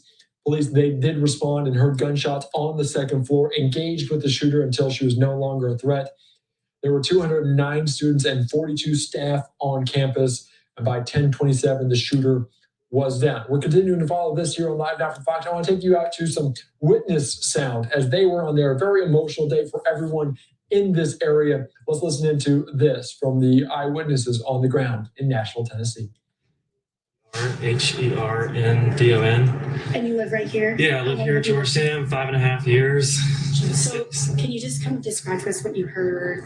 Yeah, so I was out back and I just noticed, I'm used to hearing sirens because there's a fire department around the corner, but it's just too many going by. And then I walked out into our little green space and just saw zooming by at the front entrance and walked out here to go see what's going on. And literally like 20 to 60 cop cars just going by, and then I saw 1 helicopter hovering above that church up the hill, Presbyterian, and I was just like, this can't be good. It's going to be where it's worse. It's not like an accident or fire. And then came out here, word started coming out about like what's going on, and just seeing the parents over there and coming up and breaking down. It was a lot. So you just don't think this happens in your area, and I just feel so badly for those people that were injured, and I just really hope that I'm thankful that the situation's under control, but just a really heartbreaking situation, and I hate that this happened in our town. Something needs to be done about it. Yeah, I know it's hard, can you describe like just the looks that you saw on the parents' faces? Yeah, there's 1 couple running up the hill, and some cop on a motorcycle stopped them, and then the woman, I'm assuming the mother, just doubled over and just hysterics and crying, and they started running off down the hill, got in a random car and took off down Hillsborough Pike. So I don't know what happened there. And then people just walking up the hill, and it's a tough hill to climb, just running out of breath, and then just crying and having to slow down because they can't keep running, but they just kept going. It's just really heartbreaking. Yeah, it's something you never thought you'd probably see. No, never in a million years thought it would be this close to me, this close to home. So, what message would you like to send to, I guess, the families and the school that's so close to you right here? We're praying for you. Your city loves you, and we will rally and give you the support that you need. And I'm so sorry. I'll never know what you're going through, but I just pray that their needs are met and that people are there to help them out in this horrible, horrible, dark time. Thank you so much for speaking with us. I really appreciate it. Thank you. We were just listening in there to eyewitnesses on the ground in the area, the vicinity of this Covenant School there at this church in Nashville, Tennessee. Of course, we already heard 2 updates from officials, from authorities on the ground. I want to continue to provide some insight into this. I want to give you an update from the representative in this district, Andy Ogle. I want to put this up right now here on Live Now from Fox on this school shooting. My family and I are devastated by the tragedy that took place at the Covenant School in Nashville this morning. We are sending our thoughts and prayers to the families of those lost. As a father of three, I'm utterly heartbroken by this senseless act of violence. I am closely monitoring the situation and working with local officials. Thank you to the brave first responders who have provided support through this tragedy. Of course, he's not the only one sending out his remarks here on Live Now from Fox. I want to pull up another tweet from the governor, from Bill Lee, as he says he is closely monitoring this tragic situation. They are assisting local law enforcement and first responders at the scene. We continue to respond. Please join us in praying for the school congregation and Nashville community. Of course, the Nashville community is littered with country music stars. And I want to put up some tweets here just from people in the country music business, some singers, songwriters, as they continue to react to this tragedy in the center of the universe for country music. Of course, this coming in from Sheryl Crow. No words. The Covenant School, our children deserve better. Praying for all affected. Of course, also from Randy Hauser, singer. God bless all the parents of children at the Covenant School. Horrific and sickening. Coming in from Lee Greenwood. Kim and I are heartbroken to hear about the shooting at Covenant School in Nashville. We're praying for students, teachers, and their families. Also, Brett Young, we are praying for our Nashville community, for everyone involved in today's horrific shooting. Also from Chris Jansen, my heart is broken in prayers for all involved in today's horrible school shooting in Nashville. And finally, from Carly P. Pierce, praying for Nashville, a shooting at a school has occurred, 3 children dead, praying for these babies and their families. Absolutely devastating. Of course, so we are continuing to follow this major story here on Live Now from Fox. I'm Andy Mack. We're going to take a quick 2-minute break.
Welcome back into Live Now from Fox. This is just some tweets and condolences sent out by members of Congress, also members of the country music community that are learning about this school shooting at the Covenant School there in Nashville, just along as we are here on Live Now from Fox. Of course, we just had an update from from police once more. We'll take you out to that again here on Live Now from Fox very, very soon. Of course, we want to cover some of the top stories from around the country, including on Capitol Hill and also out of New York City, as we are once again on indictment watch for former President Donald Trump. After a number of delays last week, the grand jury investigating his handling of hush money payments is set to convene again later on today. For more on this, we go out to Doug Luzader, who has more from Washington on where it all stands this morning. Well, the question today is whether this grand jury gets back on track or if the entire investigation is falling apart. It's been one witch hunt and phony investigation after another. Former President Trump firing up a crowd of supporters in Texas over the weekend, railing against the investigations he's facing. When asked about the New York case that could be nearing an indictment, he told reporters, "I think they've already dropped the case." I've never seen an abuse of discretion like this. And Trump's lawyer took some shots at Manhattan District Attorney Alvin Bragg, who's seeking to prosecute Trump through an unusual combination of state and federal charges involving a hush money payment made to porn star Stormy Daniels. Back in Washington, House Republicans are pressing forward with an inquiry into Bragg's handling of the case, as some Democrats accuse them of hypocrisy. Think back to Hillary Clinton's emails. You had the entire GOP chanting, "Lock her up," whenever they had the opportunity. But now, because Donald Trump is the target, now it's about a conspiracy. It's political. Still, some analysts see the New York case as particularly weak, especially compared to other investigations into Trump, including allegations of classified document mishandling at Mar-a-Lago and election interference in Georgia. We can talk about Georgia. I think that's fairly weak, but it's more conventional. I think there's a greater threat in Mar-a-Lago. That's well-trod ground for prosecutors. But New York is a political prosecution. But it is still possible that the New York case could result in the first ever indictment of a former president. In Washington, Doug Luzader, Fox News. Thank you so much for that, and we will keep an eye on it out of New York City. We'll likely hear from our Fox 5 team on the ground as we continue to watch a potential indictment and arrest. A major news there. Well, we're also learning more about the economy and a banking crisis as First Citizens Bank strikes a deal to acquire Silicon Valley Bank, or SVB, hoping to stabilize the banking industry after that recent collapse in the last few weeks. Fox News correspondent Caroline Shively has more on what this means for consumers. Customers of troubled Silicon Valley Bank have a new place for their money, First Citizens Bank.